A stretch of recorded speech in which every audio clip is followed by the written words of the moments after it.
ନା ମୁଁ ହଜାରିବାଗ ଜେଲରେ ଥାଏ। ଏଠି ହଜାରିବାଗଟାକୁ ହାଇଲାଇଟ୍ କରାହେଇଛି।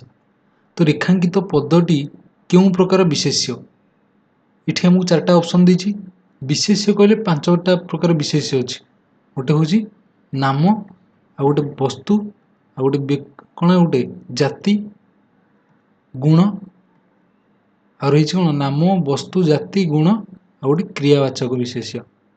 ଇଏ ହେଲା ପାଞ୍ଚ ପ୍ରକାର। ବୁଝିହେଲା ନା ନାହିଁ? ତ ଏଠି ନାମ କହିଲେ ଆମେ ଜାଣିପାରୁଛେ ଗୋଟେ ନାମକୁ ବୁଝାଉଥିବ, ସେ କୌଣସି ବ୍ୟକ୍ତି ବା କୌଣସି ବସ୍ତୁର ନାମକୁ ବୁଝୁଥିବ, ମାନେ ସ୍ୱତନ୍ତ୍ର ନିର୍ଦ୍ଦିଷ୍ଟ ନାମ। ତାପରେ ଗୋଟେ ବସ୍ତୁ ଆସିବ। ବସ୍ତୁ ଆସିଲେ କୌଣସି ବସ୍ତୁକୁ ବୁଝିବ, ମାଟି, ବୁଝିବେ ନା, ପାଣି, କୌଣସି ଗୋଟେ ପ୍ଲାଷ୍ଟିକ, ସେସବୁ ବସ୍ତୁ। ହୀରା, ବୁଝିହେଉଛି ନା ନାହିଁ? ତାପରେ ହେଉଛି ଜାତି। ଜାତି ମାନେ ଗୋଟେ ଶ୍ରେଣୀକୁ ବୁଝେଇବ। ରାମ ଜଣେ ଶିକ୍ଷକ। ରାମ ହେଉଛି ଗୋଟେ ବ୍ୟକ୍ତି, ବୁଝିଲେ ନା ନାହିଁ? ଶିକ୍ଷକ କିନ୍ତୁ କୌଣସି ବ୍ୟକ୍ତି ଭିତରେ ଯାଉନି ନା, ସେ କେତେ ଶିକ୍ଷକ ଅଛନ୍ତି। ରାମ ବି ଶିକ୍ଷକ ହେଇପାରେ, ହରି ବି ଶିକ୍ଷକ ହେଇପାରେ। ତ ଶିକ୍ଷକ ଗୋଟେ ଜାତି ହେଲା। ଗୁଣ କହିଲେ କୌଣସି ଗୋଟେ ଗୁଣକୁ ଦର୍ଶାଉଥିବ, ବୁଝୁଛି, ଗୁଣର ନାମକୁ, ସାହସ, ଧୈର୍ଯ୍ୟ, ସେସବୁ ହେଉଛି ଗୁଣ। ତାପରେ କ୍ରିୟା, କ୍ରିୟାବାଚକ ବିଶେଷ୍ୟ ଯେଉଁଟା, ସେଇଟା ଗୋଟେ କାର୍ଯ୍ୟର ନାମକୁ ବୁଝେଇବ। ଖେଳ, ପଢ଼, ବୁଝିହେଉଛି, ସିଏ ହେଲା କ୍ରିୟାବାଚକ। ତ ଆମେ ଜାଣିବା ଏଠି ମୁଁ ହଜାରିବାଗ ଜେଲରେ ଥାଏ। ରେଖାଙ୍କିତ ପଦଟି କେଉଁ ପ୍ରକାର ବିଶେଷ୍ୟ? ତ ହଜାରିବାଗଟା ଗୋଟେ ଜେଲର ନାଁ କୁହାଯାଇଛି। ଯଦି ଖାଲି ଜେଲ ହେଇଥାନ୍ତା ଏଠି, ତ ହଜାରିବାଗଟା ଜେଲର ନାଁ, ତ ଏଇଟା ନାମବାଚକ ବିଶେଷ୍ୟ। ଆନ୍ସର ହେବ ଅପସନ୍ ଏ। ବୁଝିଲା? ବସ୍ତୁ କାହିଁକି ହେଇପାରିବନି, ଜାତି ବି ହେବନି, ଗୁଣ ବି ହେବନି। ଏଠି ଜେଲଟା ଗୋଟେ ଜାତି କହିପାରିବା। ହଜାରିବାଗ ଅଛି, ବିଭିନ୍ନ ପ୍ରକାର ସେଣ୍ଟ୍ରାଲ ଜେଲ ଅଛି। ଜାଣିହେଲା ନା ନାହିଁ? ନେକ୍ସଟ କ୍ୱେଶ୍ଚିନ୍ଟା ଅଛି ଆମର, ଘଣ୍ଟଶିଳା ଶିଖେ ଚାହିଁ ସେ କହନ୍ତା ଦିଅରେ ମିଳାଣି ମୋତେ। ଏ ଗୋଟେ ଏଠି ସେଣ୍ଟେନ୍ସ ଦିଆହେଇଛି। କ'ଣ? ଘଣ୍ଟଶିଳା ଶିଖେ ଚାହିଁ। ଘଣ୍ଟଶିଳା ଶିଖେ, ଏଠି ଘଣ୍ଟଶିଳା କହିଲେ ଆମେ ଏଠି ଜାଣିପାରୁଛେ, ଶିଳା କହିଲେ ପଥର, ଘଣ୍ଟଶିଳା ଗୋଟେ ପଥର ନାଁ ଦିଆହେଇଛି, ଘଣ୍ଟଶିଳା ତା ନାଁ। ଶିଖେ ଚାହିଁ ସେ କହନ୍ତା ଦିଅରେ ମିଳାଣି ମୋତେ। ରେଖାଙ୍କିତ ପଦଟି କେଉଁ ପ୍ରକାର ବିଶେଷ୍ୟ? ଏଠି ଗୋଟେ ନାଁକୁ ବୁଝଉଛି, ତ ଏଇଟା ନାମବାଚକ ହେଇଯିବ। ଜାତି ହେଇପାରିବନି, ଗୁଣବାଚକ ହେବନି, ବସ୍ତୁ ହେବନି, ତ ନାମବାଚକ ଅପସନ୍ ଡି। ନେକ୍ସଟ, ଉତ୍ତମ ଶିକ୍ଷକମାନେ ରାଜ୍ୟ ଓ ଜାତୀୟ ପୁରସ୍କାର ଲାଭ କରନ୍ତି। ଏଠି ଶିକ୍ଷକକୁ ହାଇଲାଇଟ୍ କରାହେଇଛି। ଶିକ୍ଷକ ଆସିଲା। ଶିକ୍ଷକ କୌଣସି କେତେ ବି ଶିକ୍ଷକ, ହଜାର ହଜାର ଶିକ୍ଷକ ଥାଇପାରନ୍ତି ନା, କୌଣସି ନିର୍ଦ୍ଦିଷ୍ଟ ଶିକ୍ଷକଙ୍କୁ କୁହାହେଉନି। ତି ଗୋଟେ ଶ୍ରେଣୀରେ ପଳେଇଲେ, ମାନେ ଗୋଟେ ଜାତିରେ ଆସିଲେ ହେରି। ବୁଝିହେଲା? ତ ଜାତିବାଚକ ଏଇଟା ହେଇଯିବ। କୋଉ ପ୍ରକାର ବିଶେଷ୍ୟ ନା ଜାତିବାଚକ, ଅପସନ୍ ଏ ହେବ। ଆଉ ତିନିଟା ହେଇପାରିବନି। ନେକ୍ସଟ, ବାଳିକାମାନଙ୍କ ମଧ୍ୟରେ କଳ୍ପନା ବୁଦ୍ଧିମତୀ, ଏଠାରେ କେଉଁ ପ୍ରକାର ବିଶେଷ୍ୟ? ତ ଏଠି ଦେଖ, ବାଳିକା, ଇଏ ଗୋଟେ ଶ୍ରେଣୀ କରିଦେଲା। ବାଳିକା, କେତେ ବାଳିକା ଅଛନ୍ତି ନା, ବାଳିକାଙ୍କର ହଜାର ହଜାର ବାଳିକା। ତାଙ୍କ ମଧ୍ୟରୁ ଗୋଟେ ନିର୍ଦ୍ଦିଷ୍ଟ ଜଣକୁ ଦର୍ଶାଇଲା ଯେ କିଏ ନା କଳ୍ପନା। ବାଳିକାମାନଙ୍କ ମଧ୍ୟରେ କଳ୍ପନାଟା ହେଉଛି ସବୁଠାରୁ ବୁଦ୍ଧିମାନ। ତ ଏଠି ବାଳିକା ତ ଗୋଟେ ଜାତିରେ ପଳେଇଲା। କ'ଣ ଏଇଟା? ଜାତି। ତ ଦେଖ, ଜାତି ଏଠି ଅଛି, ଏଠି ବି ଜାତି ଅଛି।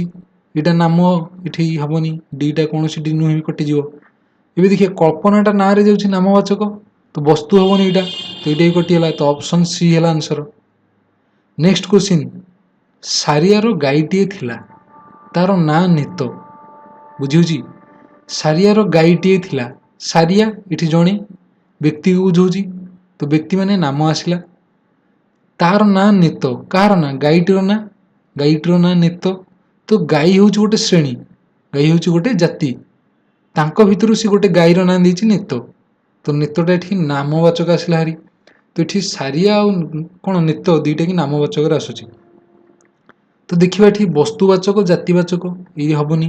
ନାମବାଚକ, ଜାତିବାଚକ, ଇଏ ମଧ୍ୟ ହେବନି। ଜାତି, ନାମ, ଇଏ ମଧ୍ୟ ନୁହଁ। ତାହେଲେ କୌଣସିଟି ନୁହେଁ ଆନ୍ସର। ବୁଝିହେଲା?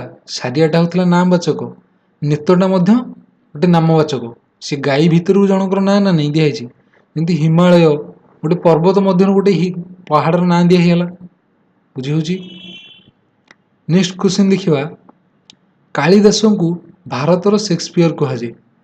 ଏଠି ଦେଖ, କାଳିଦାସ ଜଣଙ୍କ ନାଁ, କାଳିଦାସ, ଇଏ ତ ନାମବାଚକ ବିଶେଷ୍ୟ। ଭାରତଟା ଆମ ଦେଶ, ଭାରତ ଗୋଟେ ଦେଶ, ଦେଶ ହେଉଛି ଶ୍ରେଣୀ, ଭାରତ ତା ଭିତରୁ ଗୋଟେ ଦେଶ ହେଇଥିବାରୁ ଇଏ ନାମବାଚକ ହେଇଗଲା।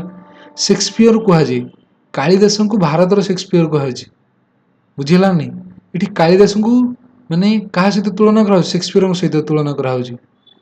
ତ ଯେତେବେଳେ ତୁଳନା କରାଯିବ, सी नाम होइथिले मध्ये गोटे जाति आकार काम करियो भारत रे कालिदास शेक्सपियर कहउची सेमती अमेरिका रे काहा गोटे कहउथिबो बुझिला नहीं शेक्सपियर सहित आउ केतेणु तुलना करै परियो तो ठीक गोटे जाति अनुसार पळेबो ये नाम अनुसार जीवनी तो ये केउ प्रकार विशेष ना जातिवाचक हो आंसर ऑप्शन बी ये तीनटा हबनी नाम वस्तु गुण हबनी लुहा एक दरकारी धातु यह कि प्रकार विशेष्य इठी लुहा देख लुहाटा गोटे दरकारी धातु लुहा गोटे वस्तु वा पदार्थ को आसला हरी बुझेला नहीं तो वस्तु वा पदार्थ जेते आसुची एटा कोन वस्तुवाचक रे पळेबो आंसर हो कि ऑप्शन सी ना जाति हबो नाम हबो किछि हबोनी बुझिला नेक्स्ट क्वेश्चन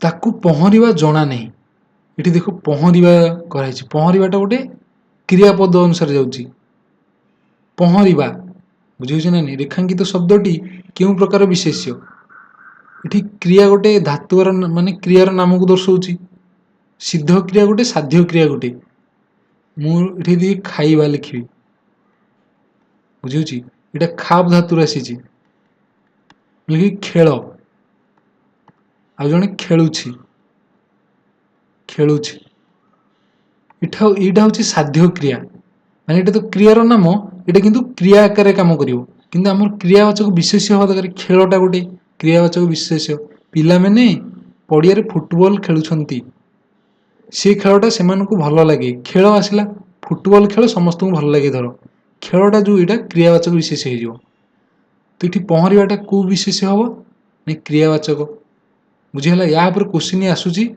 विशेष्य विशेषण बुझि सर्वनाम एमानक ऊपर क्वेश्चन निहाती आसुची 5 टा 6 टा तमे ता ऊपर पढुछ डिटेल्स रे निम्नोक्त मध्यनु विशेष्य पद केउ गुडी को बुझाई थाए निम्नोक्त मध्यनु विशेष्य पद केउ गुडी को बुझाई थाए वस्तु और व्यक्ति हां व्यक्ति को बुझाए व्यक्ति माने नामवाचक आसीबो बुझिला जातिवाचक अछि क्रियावाचक अछि सब गुडी को तो सब गुडी को होई बुझिला वस्तु व्यक्ति जाति क्रिया गोटे कौन ना गुण 5टा प्रकार विशेष्य ना हमर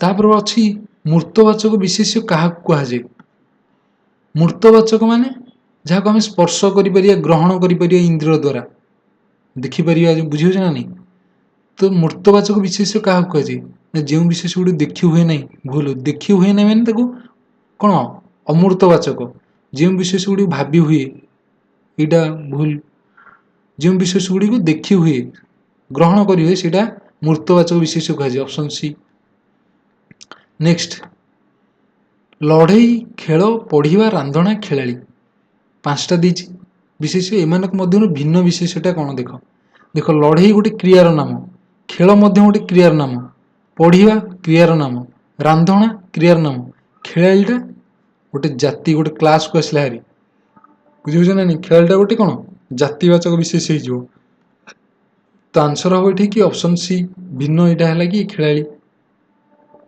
पड़िया काली गाईटे चरुची यही वाक्य विशेषण पद किए काली गाईटे देख विशेषण कहले कौन ना विशेष्यर गुण विशेषणटा कौन गोटे गुण को दर्शाव गुण अवस्था संख्या सी सब हूँ कौन गोटे गोटे विशेषण जी अवस्था संख्या परिमाण पूरणवाचक आम ता विषय देखा किंतु भी देखिए जे पड़िया काली गाईटे चरुची बाकी विशेषण किए देख पड़िया इटा गोटे स्थान काली गाईटे गाईटी को कहे काली गाई अर्थ गाईटीर ये गुणटा दर्शेला गोटे रंगटा को दर्शाऊँ बुझे ना नहीं तो ये कालीटा हूँ कौन आमर विशेषण पद तो आंसर हो कि ना ऑप्शन बी विशेषण नेक्स्ट अच्छी विशेषण पदटी विशेष्य पदर केउठार व्यवहृत हुए देख विशेषण पदटा विशेष्यर बुझे ना विशेष्यर पूर्व व्यवहृत हो पारे विशेष्य पर व्यवहृत हो पारे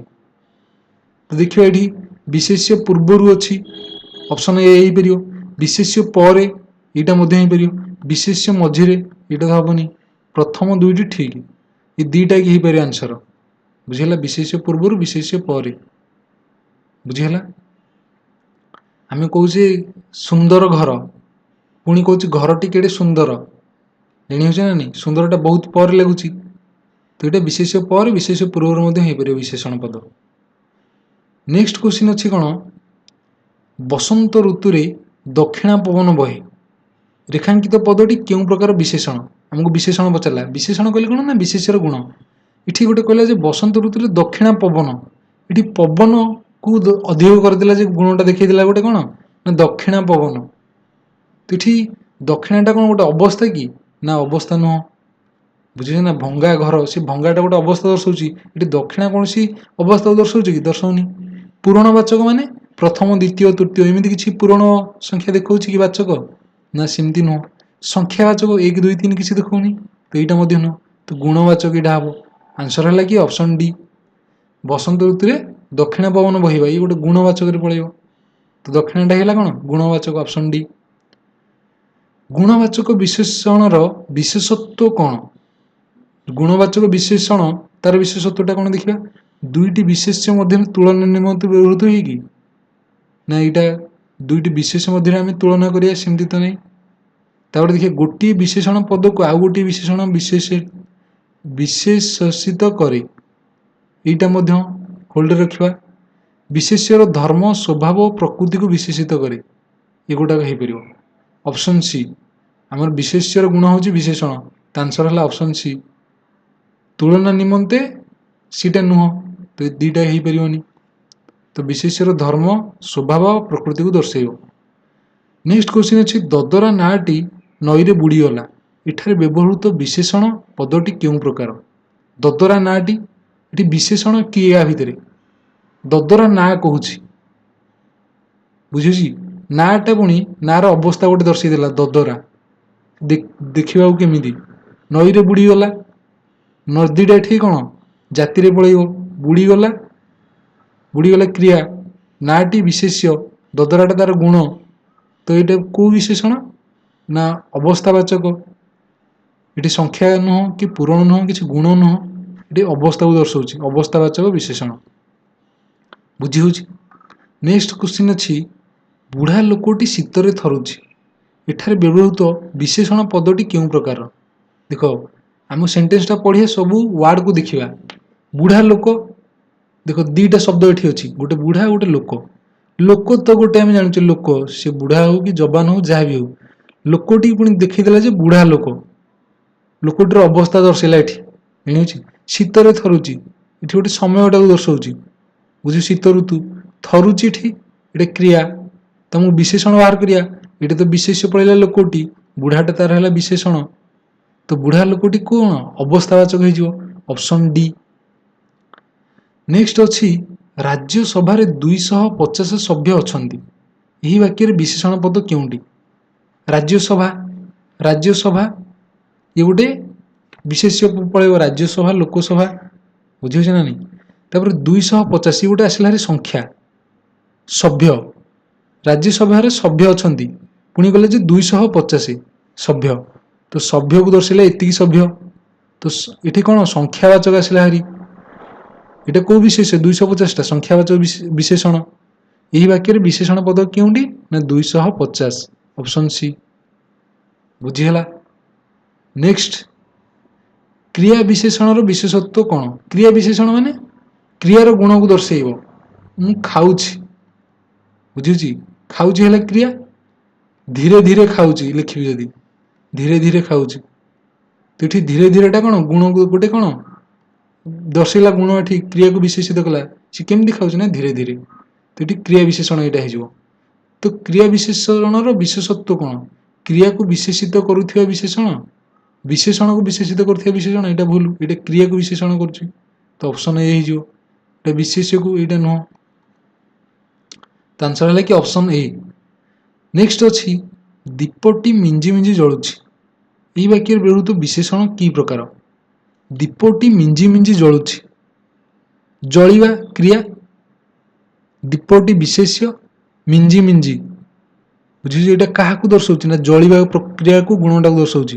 କେମିତି ଜଳୁଛି ନା ମିଞ୍ଜି ମିଞ୍ଜି ଜଳୁଛି, ତ ମିଞ୍ଜି ମିଞ୍ଜିଟା ଏଠି କ'ଣ ହେଇଯିବ? କ୍ରିୟାକୁ ଦର୍ଶାଉଛି ନା କ୍ରିୟା ବିଶେଷଣ ହେଇଯିବ। ତ ଏଠି କ'ଣ ହେଇଯିବ? କ୍ରିୟା ବିଶେଷଣ ତୁଳନାତ୍ମକ ନା ବିଧେୟ ନୁହଁ, ଉଦ୍ଦିଷ୍ଟ ନୁହଁ, କ୍ରିୟା ବିଶେଷଣ, ଅପସନ୍ ଡି। ଉଦ୍ଦିଷ୍ଟ ବିଶେଷଣ କିଛି ନାହିଁ। ବିଧେୟ ବିଶେଷଣ ମାନେ କ'ଣ ନା ଆମର ଗୋଟେ ଥାଏ କ'ଣ ବିଶେଷ୍ୟ, ବିଶେଷ୍ୟ ଗଲା ପରେ ଆଉ ଯୋଉ कर्ता गोटे रोचे सब्जेक्ट प्रेडिकेट बुझे ना नहीं सेटा हूँ विधेय को हूँ प्रेडिकेट तो प्रेडिकेट पार्ट रे जो विशेषण रही आम कह विधेय विशेषण जानीला ना नहीं बुझी तो ये विशेष पूर्वर न रही जो विशेषणटा प्रेडिकेट पार्ट रे रही कह विधेय विशेषण देव तो ये दीपटी मिंजी मिंजी जलुची कौन है क्रिया विशेषण नेक्स्ट अच्छी पिलामाने काहाकू बेसी भल पाती यही वाक्य व्यवहृत सर्वनाम पद किए सर्वनाम कहले कौन बुझे जोटा नाम बदल व्यवहार हम से एहा बुझे ना नहीं तो ये से एहा ताहा ये नाम बदल जो व्यवहार हम ताकू आम कह सर्वनाम तो ये देखिए पिला माने काहाकू बेसी भल पाती तो ये पिला माने काहाकू बेसी भल पाती सर्वनामटा किए पिला माने तो सर्वनाम नुह काहाकू बेसी भल पाती ये तो यहाँ कौन क्रिया पलैला बेसी माने विशेषण पलैला काहाकू आसला यहाँ सर्वनाम बुझीगला काहाकूटा यहाँ कौ प्रकार ना प्रश्नवाचक तो ये प्रश्न को दर्शाऊे ना काहाकू जहाकू किए से बुझीगला ये प्रश्न सूचक तो ये कौन व्यक्ति को दर्शाऊनी से तुम्हें सी व्यक्तिवाचक होता तो आंसर है डी डी प्रश्नसूचक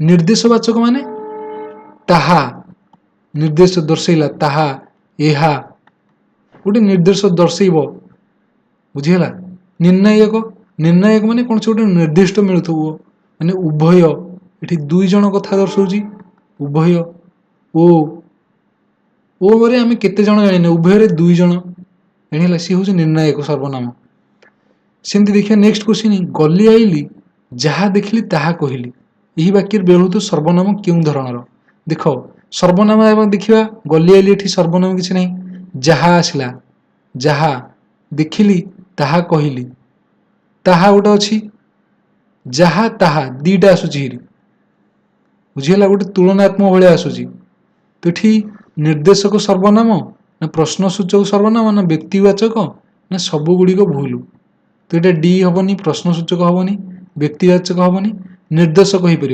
जहाँ ताहा ये निर्देश गोटे निर्देशित कर बदल में मुझे नेबी ताहा माने क्या गोटे निर्देशित करना क्या देखा बुझीगला नहीं आंसर है कि ऑप्शन ए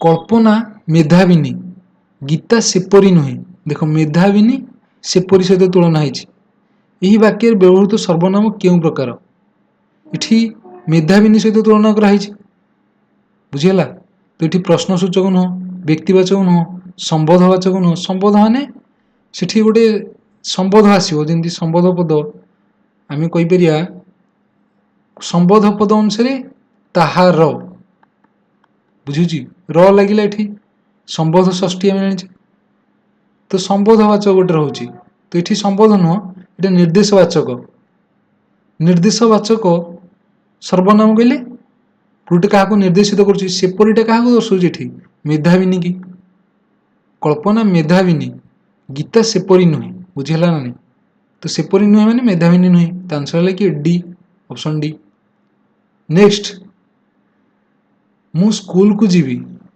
एवं सेठारे चारिटा पर्यंत रही रेखांकित पद्धति रे क्यों प्रकार अव्यय अव्यय कहले कौन बुझे अव्यय कहले माने कौन आम देख कौन कौन पढ़ी आसिले कहल विशेष्य पढ़िले विशेष्य विशेषण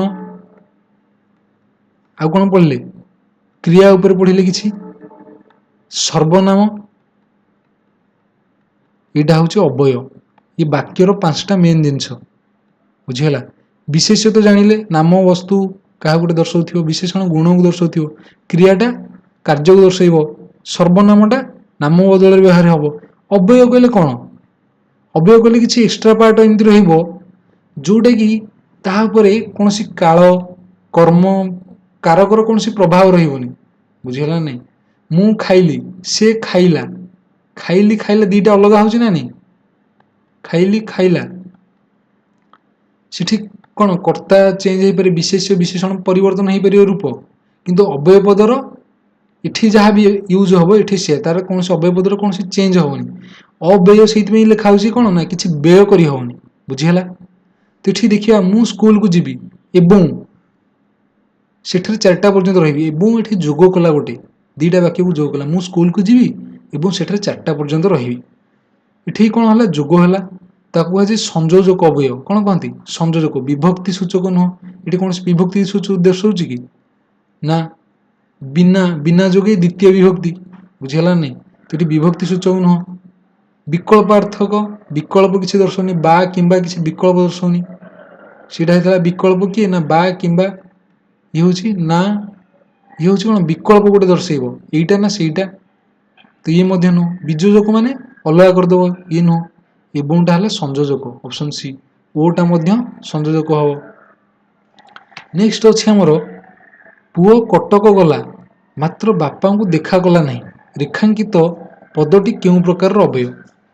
ପୁଅ କଟକ ଗଲା ମାତ୍ର ଆସୁଛି ରେଖାଙ୍କିତ ପଦକୁ ଦର୍ଶାଇଛି ବାପାଙ୍କୁ ଦେଖା କଲା ନାହିଁ। ଦେଖ 2ଟା ଏଠି ପଜିଟିଭ ଏଇଟା ନେଗେଟିଭ ଅଛି ଗଲା ମାତ୍ର ଦେଖା କଲାନି ତ ଏଇଟା ଡିଭାଇଡ କରିଦେଲା ଗୋଟେ ସେଣ୍ଟେନ୍ସକୁ ବୁଝିହେଉଛି। ମାତ୍ର କିନ୍ତୁ ତଥାପି ଏସବୁ ହେଉଛନ୍ତି କ'ଣ ନା ବିଯୋଜକ ଯୋଉଟାକି ଭାଗ କରିଦେବ ସଂଯୋଜକ ହବନି ବିକଳ୍ପ ହବନି ନା ବିଭକ୍ତି ହବନି ତ ଏଠି ବିଯୋଜକ ଅବୟବ ହେଇଗଲା ଅପସନ୍ ବି। ନେକ୍ସଟ ଦେଖିବା ନଯିବ ଯଦି ନ ଯିବ ଯଦି ନ କହିଲେ କେମିତି ଜାଣିବି? ନଯିବ ଯଦି ନ କହିଲେ କେମିତି ଜାଣିବି? ରେଖାଙ୍କିତ ଶବ୍ଦଟି କେଉଁ ପ୍ରକାର ଅବୟବ? ନ ଅଛି ନଟା ଗୋଟେ ନିଷେଧାର୍ଥକ ଆସୁଛି ତ ନିଷେଧାର୍ଥକ ଅବୟବ ହବ ଏଠି ନ ଯିବ ବୁଝିହେଲା ନା ନାହିଁ। ବିଭକ୍ତି ସୂଚକ ନୁହଁ ଏଇଟା ସମ୍ଭାବନା ସୂଚକ ନୁହଁ କି ବିପ୍ସାର୍ଥକ ନୁହଁ ତ ନିଷେଧାର୍ଥକ ଅବୟବ ଅପସନ୍ ସି। ବିପ୍ସାର୍ଥକ ମାନେ ବାରମ୍ବାର ଆସିବ ବାରମ୍ବାର ବାରବାର ବାରମ୍ବାର କହିପାରିବା ଜାଣିହଉଛି ସେ ହେଉଛି ପ୍ରତି ଯୋଉଟା କି ବିପ୍ସାର୍ଥକ ବାରମ୍ବାର ହବ ପ୍ରତି ନୁହଁ ଆମେ ଯୋଉ ପ୍ରତି ଥର ଏଇଟା ହେଉଛି ପ୍ରତି ଗୋଟେ ଅବୟବରେ ପଳାଉଛି ତ ବିପ୍ସାର୍ଥକ ମାନେ ବାରମ୍ବାର ରହିବ ସେଇଟା ଘନ ଘନ ବୁଝିଛି ହେଲା ବିପ୍ସାର୍ଥକ। ସର୍ବଦା ସତ କୁହ ରେଖାଙ୍କିତ ପଦଟି କେଉଁ ପ୍ରକାର ଅବୟବ? ସର୍ବଦା ସବୁବେଳେ କହୁଛି ସତ କୁହ ସର୍ବଦା ମାନେ ଗୋଟେ ଆମର ସମୟକୁ ଦର୍ଶେଇଲା ବୁଝିହେଉଛି କ'ଣ ଦର୍ଶାଉଛି ନା ସମୟକୁ ତ ଗୋଟେ ପଦାନ୍ୱୟୀ ଅବୟବ ନୁହଁ ସମ୍ମତି ସୂଚକ ନୁହଁ ସମ୍ମତିଠି ହଁ ନାହିଁ କିଛି ଦର୍ଶଉନି ବିଭକ୍ତି ସୂଚକ ନୁହଁ କିଛି ତ ସମୟ ସୂଚକ ଅବୟବ ଏଇଟା ହବ ଅପସନ୍ ବି। କ'ଣ ହବ ନା ସମୟ ସୂଚକ। ନେକ୍ସଟ ଗୋଟେ କନସେପ୍ଟକୁ ଆଲୋଚନା କରିବା ତାପରେ କ୍ୱେଶ୍ଚିନ୍ ଦେଖିବା। ଅଛି ଏଠି କ'ଣ ନା ସରଳ ଯୌଗିକ ଜଟିଳ ବାକ୍ୟ ଆମର 3ଟା ମେନ୍ ଯଦି ବାକ୍ୟକୁ ଦେଖିବା 3 ପ୍ରକାର କ'ଣ ନା ସରଳ ଯୌଗିକ ଗଠନ ଦୃଷ୍ଟିରୁ ବୁଝିହେଲା ଯୌଗିକ ଜଟିଳ। ତ ସରଳ ଯୌଗିକ ଜଟିଳ ସରଳ କହିଲେ କ'ଣ ଏଠି ଦେଖିବା ନା ମାତ୍ର ଗୋଟିଏ ମାତ୍ର ସମାପିକା କ୍ରିୟା ଥିବ ସମାପିକା ମାନେ ସମ୍ପୂର୍ଣ୍ଣ କରୁଥିବ ବାକ୍ୟଟାକୁ ବୁଝିହେଲା। ଏଠି ଦେଖିବା ଉଦାହରଣ ଗୋବର୍ଦ୍ଧନ ଦରିଦ୍ର ମାନଙ୍କୁ ସେବା କରନ୍ତି ଗୋଟେ ସମାପିକା କ୍ରିୟା ହେଲା ଭଲ ପାଆନ୍ତି ସମାପିକା କ୍ରିୟା ବୁଝିହେଲା। ଇଏ ହେଲା କ'ଣ ଆମର ସରଳ ବାକ୍ୟ। ତାପରେ ଦେଖିବା ଯୌଗିକ ବାକ୍ୟ କ'ଣ 2 ବା ତତୋଧିକ ସରଳ ବାକ୍ୟର ସମାହାର ଯୋଗେ ଗଠିତ ବାକ୍ୟକୁ ଯୌଗିକ ବାକ୍ୟ କହନ୍ତି। ଯେତେବେଳେ 2ଟା କିମ୍ବା 2ଟାରୁ ଅଧିକ ସରଳ ବାକ୍ୟ ସମାହାର ଗଠିତ ହବ କି ନା ଯୌଗିକ ବାକ୍ୟ ଜାଣିହେଲା। ତ ଯୌଗିକ ବାକ୍ୟକୁ ଚିହ୍ନିବ କେମିତି ନା ଏଠି ବାକ୍ୟରେ ଓ ଥିବ ମାତ୍ର ଥିବ କିନ୍ତୁ ଏବଂ ଏମିତି ଦ୍ୱାରା ସଂଯୋଜକ ଅବୟବ ମାନେ ଯୋଡ଼ି ହେଇକି ଥିବେ କିମ୍ବା କିମ୍ବା କି ବା ବ୍ୟତୀତ ପୁଣି ନଚେତ ଏମିତି କିଛି ରହିଥିବ ଜାଣିହେଲା ନା ନାହିଁ। ତ ଏଇ ଅବୟବ ମାନେ ରହିଲେ ଆମର କ'ଣ ହବ ନା ସେଇଟା ଯୌଗିକ ବାକ୍ୟ ଆମେ ଜାଣିପାରିବା। ତ ଦେଖିବା ଉଦାହରଣ ଗୋଟେ ମନୋଜ ଶ୍ରେଣୀରେ ବସିଲା ମାତ୍ର ପାଠ ପଢ଼ି ପାରିଲା ନାହିଁ ତ ଏଠି ମାତ୍ର ଗୋଟେ ଆସିଲା ହାରି କ'ଣ ଏଇଟା ଆମର ଅବୟବ ତ ଏଠି କ'ଣ ଏଇଟା ଇଏ ହେଲା ନା ଆମର ଯୌଗିକ ବାକ୍ୟ ଜାଣିହେଲା। ଇଏ ବି ଗୋଟେ ସରଳ ବାକ୍ୟ ତାପରେ ବି ଗୋଟେ ସରଳ ବାକ୍ୟ ଅଛି ତ 2ଟା ସରଳ ବାକ୍ୟ ମିଶିଛନ୍ତି କାହା ଦ୍ୱାରା ନା ଗୋଟେ ଅବୟବ ଦ୍ୱାରା ଜାଣିହେଲା ନା ନାହିଁ। ଏଠି ପୁଣି ଗୋଟେ ସରଳ ବାକ୍ୟ ପୁଣି ଏଠି ଗୋଟେ ଅବୟବ ପୁଣି ଗୋଟେ ସରଳ ବାକ୍ୟ। ନେକ୍ସଟ ଦେଖିବା ଜଟିଳ ବାକ୍ୟ କ'ଣ ନା 2 ବା ତତୋଧିକ ସାପେକ୍ଷ ଖଣ୍ଡବାକ୍ୟର ସମନ୍ୱୟରେ ଗଠିତ ବାକ୍ୟକୁ ଜଟିଳ ବାକ୍ୟ କହନ୍ତି। ଖଣ୍ଡବାକ୍ୟ ମାନେ ସେଥିରେ ବି ସମାପିକା କ୍ରିୟା ଥିବ ବୁଝିହେଲା କିନ୍ତୁ ଅପେକ୍ଷା କରୁଥିବ ସମ୍ପୂର୍ଣ୍ଣ ହେବା ପାଇଁ ଆଉ ଗୋଟେ ବାକ୍ୟକୁ ଜାଣିହେଲା। ସେଥିରେ କ'ଣ ନା ଯେ ଯେଉଁ ଯଦି ଯେହେତୁ ଯେମିତି ଏଭଳି ୱାର୍ଡ ଥିବ ତା ସେଥିରେ। ଦେଖିବା ଗୋଟେ ଉଦାହରଣ, ଦରକାର ସମୟରେ ଯିଏ ସାହାଯ୍ୟ କରେ ତାକୁ ଉପଯୁକ୍ତ ବନ୍ଧୁ କୁହାଯାଏ। ଯିଏ ଆସିଲା ଗୋଟେ ନା ନାହିଁ, ଦରକାର ସମୟରେ ଯିଏ ସାହାଯ୍ୟ କରେ। ଏଠି ଦେଖ ସମାପିକା କ୍ରିୟା ଅଛି, ସାହାଯ୍ୟ କରେ ଅଛି, ଏଣି ହେଉଛି ଦରକାର ସମୟରେ ଯିଏ ସାହାଯ୍ୟ କରେ, ଇଏ ଆକୁ ଅପେକ୍ଷା କଲା, ଇଏ ହେଉଛି ପ୍ରଧାନ ବାକ୍ୟ, ଏହାକୁ କହନ୍ତି ପ୍ରଧାନ ବାକ୍ୟ, ତାକୁ ଉପଯୁକ୍ତ ବନ୍ଧୁ କୁହାଯାଏ ଅପ୍ରଧାନ ବାକ୍ୟ। ଜାଣି ହେଲା? ତ ଏଠି ଆମର ଯେ ହେଲା କଣ, ଯେ ହେଲା ଏଠି ଗୋଟେ ୱାର୍ଡ ଯୋଉଟାକି ଆମେ ଜାଣିବା ଜଟିଳ ବାକ୍ୟ। ଇଏ ସାପେକ୍ଷ ଖଣ୍ଡ ବାକ୍ୟରେ, ଖଣ୍ଡ ବାକ୍ୟ ମାନେ ମିଶିକି ଏଠି ଜଟିଳ ବାକ୍ୟ ହଉଛି। କୋଶ୍ଚିନ୍ ଯଦି କରିବା ଏବେ ଦେଖ, କାଲିର କାମ ଯଦି ଆଜି କରୁଛ ତେବେ ଆଜିର କାମ ଏବେ କର। ଯଦି ଆସିଲା, ଏବେ ଆସିଲା, କାଲିର କାମ ଯଦି ଆଜି କରୁଛ, ଏଇଟା ସମ୍ପୂର୍ଣ୍ଣ ହେଲାନି, ଆଉ କାହା ଗୋଟେ ଅପେକ୍ଷା କଲା, ଆଜିର କାମ ଏବେ କର। ଏଇ କେଉଁ ପ୍ରକାର ବାକ୍ୟ ନା ଜଟିଳ। ଅପସନ କିଏ? ଜଟିଳ। ଗୋପବନ୍ଧୁ ଦେଶ ସେବା କରୁଥିଲେ, ସମାପିକା କ୍ରିୟା ଅଛି, କରୁଥିଲେ। ଏହା କି ପ୍ରକାର ବାକ୍ୟ? କି ପ୍ରକାର ବାକ୍ୟ ନା ଗୋଟିଏ ସମାପିକା କ୍ରିୟା, ତ ସରଳ, ଅପସନ ଏ। ନେକ୍ସଟ, ମୁଁ ପୁରୀ ଗଲି ଅଥଚ ଜଗନ୍ନାଥଙ୍କୁ ଦର୍ଶନ କରିପାରିଲି ନାହିଁ। ପୁରୀ ଗଲି, ଇଏ ଗୋଟେ ସରଳ ବାକ୍ୟ। ଜଗନ୍ନାଥଙ୍କୁ ଦର୍ଶନ କରିପାରିଲି ନାହିଁ, ଇଏ ଗୋଟେ ସରଳ ବାକ୍ୟ। ଅଥଚ, ଇଏ ଆସିଲା ହାରି କଣ? ଅବ୍ୟୟ। ତ ଇଏ ହେଲା କଣ? ଦିଟା ସରଳ ବାକ୍ୟ ମିଶନ୍ତି, ଯୌଗିକ ହେଇଗଲା, ଅପସନ ବି। ନେକ୍ସଟ ଅଛି, ଦେଖ ଆମେ ଭାବ ଅନୁସାରେ ଆମେ ଦେଖିଲେ ଗଠନ ଅନୁସାରେ, ତାପରେ ଭାବ ଅନୁସାରେ ଆମେ ବାକ୍ୟ ଜାଣିଛେ କେତେଟା ନା 5 ପ୍ରକାର। ଗୋଟେ ବିବୃତ୍ତି ସୂଚକ, ଗୋଟେ ଅନୁରୋଧ ସୂଚକ, ପ୍ରଶ୍ନ ସୂଚକ, ବିସ୍ମୟ ସୂଚକ, ଆଉ ଗୋଟେ ହଉଛି ନାସ୍ତି ସୂଚକ ବାକ୍ୟ। ସିଏ ହଉଛି କଣ? ଗୋଟେ ଭାବକୁ ଦର୍ଶେଇବ, କୋଉ ସେନ୍ସରେ କୁହାହଉଛି, ପଜିଟିଭ, ନେଗେଟିଭ, ରିକ୍ୱେଷ୍ଟ, ଫୋର୍ସଫୁଲ, ଅର୍ଡର ଦିଆହଉଛି, ଜାଣି ହଉଛି ନା ନାଇଁ। ତ ଆଶ୍ଚର୍ଯ୍ୟ ଭାବ ପ୍ରକାଶ କରୁଥିବା ବାକ୍ୟକୁ କେଉଁ ବାକ୍ୟ କୁହାଯାଏ? ଯେତେବେଳେ ଆଶ୍ଚର୍ଯ୍ୟ ଭାବ ପ୍ରକାଶ କରିବ ତାକୁ ସେଇଟା ହଉଛି ବିସ୍ମୟ।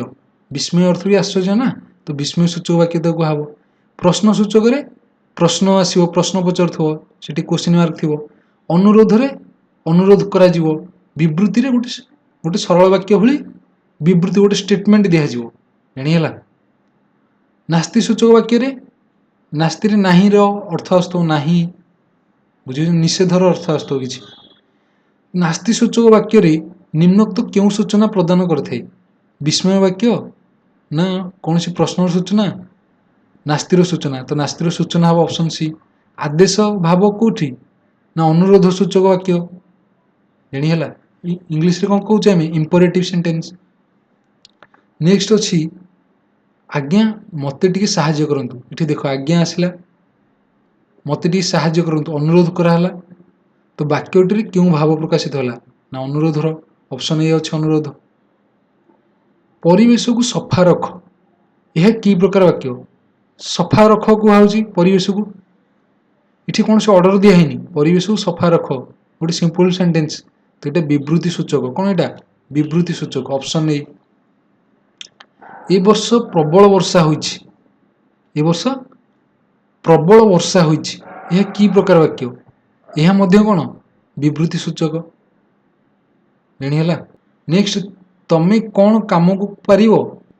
ତମେ କଣ କାମକୁ ପାରିବ, ଏଠି କ୍ୱେଶ୍ଚିନ୍ ମାର୍କ ଆସିଲା। କ୍ୱେଶ୍ଚିନ୍ ମାର୍କ ମାନେ ପ୍ରଶ୍ନ ସୂଚକ, ଅପସନ ସି ଅଛି ପ୍ରଶ୍ନ ସୂଚକ। ଏଟା ବିବୃତ୍ତି ମୂଳକ ନୁହଁ, ନାସ୍ତି ସୂଚକ ନୁହଁ, ବିସ୍ମୟ ସୂଚକ ନୁହଁ। ନେକ୍ସଟ ଗୋଟେ କନସେପ୍ଟ ଦେଖିବା, ଗୋଟେ ବାଚ୍ୟଗତ ରୂପାନ୍ତରଣ, ଉକ୍ତି ପରିବର୍ତ୍ତନ, ସେମିତି ଗୋଟେ ବାଚ୍ୟଗତ ରୂପାନ୍ତରଣ ଅଛି। ଏଠି ବାଚ୍ୟଗତ ରୂପାନ୍ତରଣ କନସେପ୍ଟଟା କଣ ନା କିଏ କହୁଛି, କାହା ଦ୍ୱାରା, ମେନ୍ କିଏ ସେଠି ରହୁଛି ବାଚ୍ୟଗତରେ। ଦେଖିବା ଆମର ତିନିଟା ଜିନିଷ ଏଠି କାମ କରୁଛି, ମାନେ ତିନିଟା ଜିନିଷକୁ ଧ୍ୟାନ ଦେବାର ଅଛି। ଗୋଟେ ହଉଛି କର୍ତ୍ତା, ଆଉ ଗୋଟେ କ୍ରିୟା, ଆଉ ଗୋଟେ ହଉଛି କର୍ମ, ଆଉ ଗୋଟେ କଣ? କର୍ମ। ଯେତେବେଳେ କର୍ତ୍ତାଟା ମେନ୍ ଥିବ, ସବଜେକ୍ଟ ବା କର୍ତ୍ତା ଆକାରରେ ଥିବ, ସେଇଟା ହଉଛି କର୍ତ୍ତୃବାଚ୍ୟ। କଣ ହବ? କର୍ତ୍ତୃବାଚ୍ୟ। ଯେତେବେଳେ କର୍ମଟା କର୍ତ୍ତା ଆକାରରେ, ଆମର ଯୋଉ ପାସିଭ ସେଣ୍ଟେନ୍ସ, ସେଥିରେ କର୍ମବାଚ୍ୟ କହୁଛେ ତାକୁ ଆମେ, ସେଠି କଣ? କ୍ରିୟା, କର୍ମଟା ଆମର ସବଜେକ୍ଟ ଆକାରରେ କାମ କରିବ, ବୁଝିହେଲା।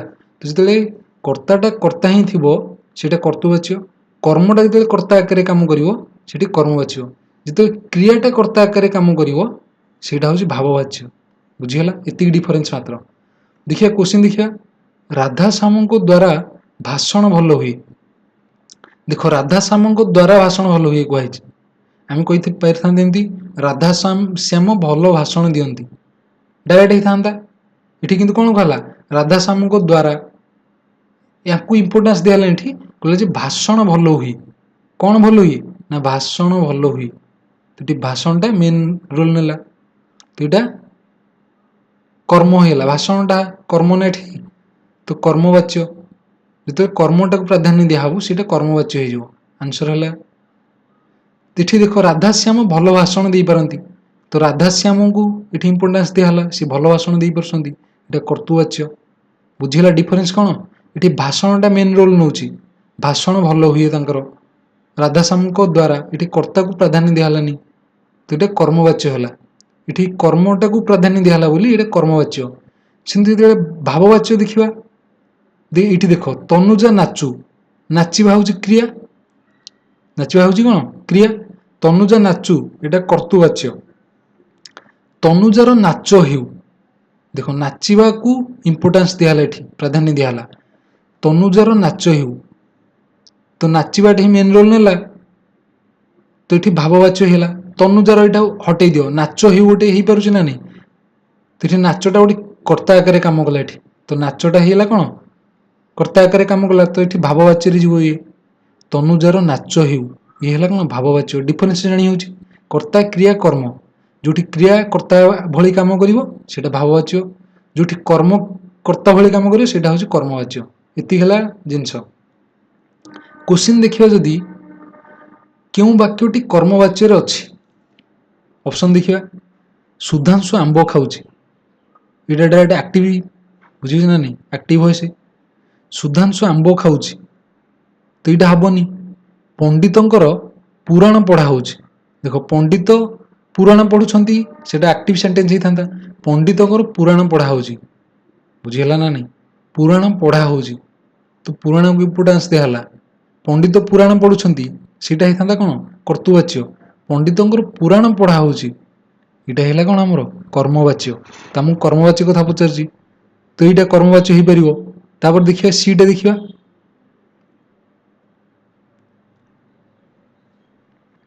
ये कर्मवाच्य हो पार सीटा पिलाटी कांदुची हेनी केते जाए शोया होती शोया को गुरुत्वपूर्ण दिखाऊँ तो ये हेनी तो आंसर है कि ऑप्शन बी। नेक्स्ट क्यों वाक्यटी कर्तुवाच्य अच्छी क्यों वाक्यटी कर्तुवाच्य माने कर्ताटा मेन थी रावण राम द्वारा निहत है बुझेगा राम रावण को मारे सीटा होता कर्तुवाच्य रावण राम द्वारा निहत है तो राम द्वारा ही हेनी कर्तुवाच्य नहीं तांकर लेखा चली लेखा चली लेखा को दिखाऊँ प्राधान्य तो यहाँ हेनी गोपबंधु देश सेवी थिले तो देश सेवी थिले डायरेक्ट कहुची बुझेगा ना ये गोपबंधु को प्राधान्य आसला कर्तार तो ऑप्शन सी हम आमर पढ़ा चलची पढ़ा पर यहाँ हेनी तो ये कर्तुवाच्य पचार को तो ऑप्शन सी।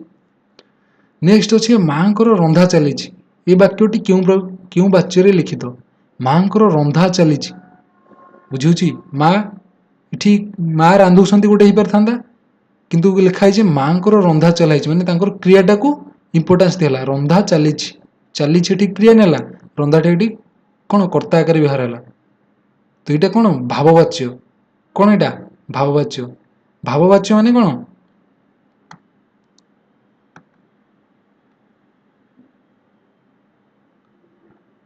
यहाँ है भाव।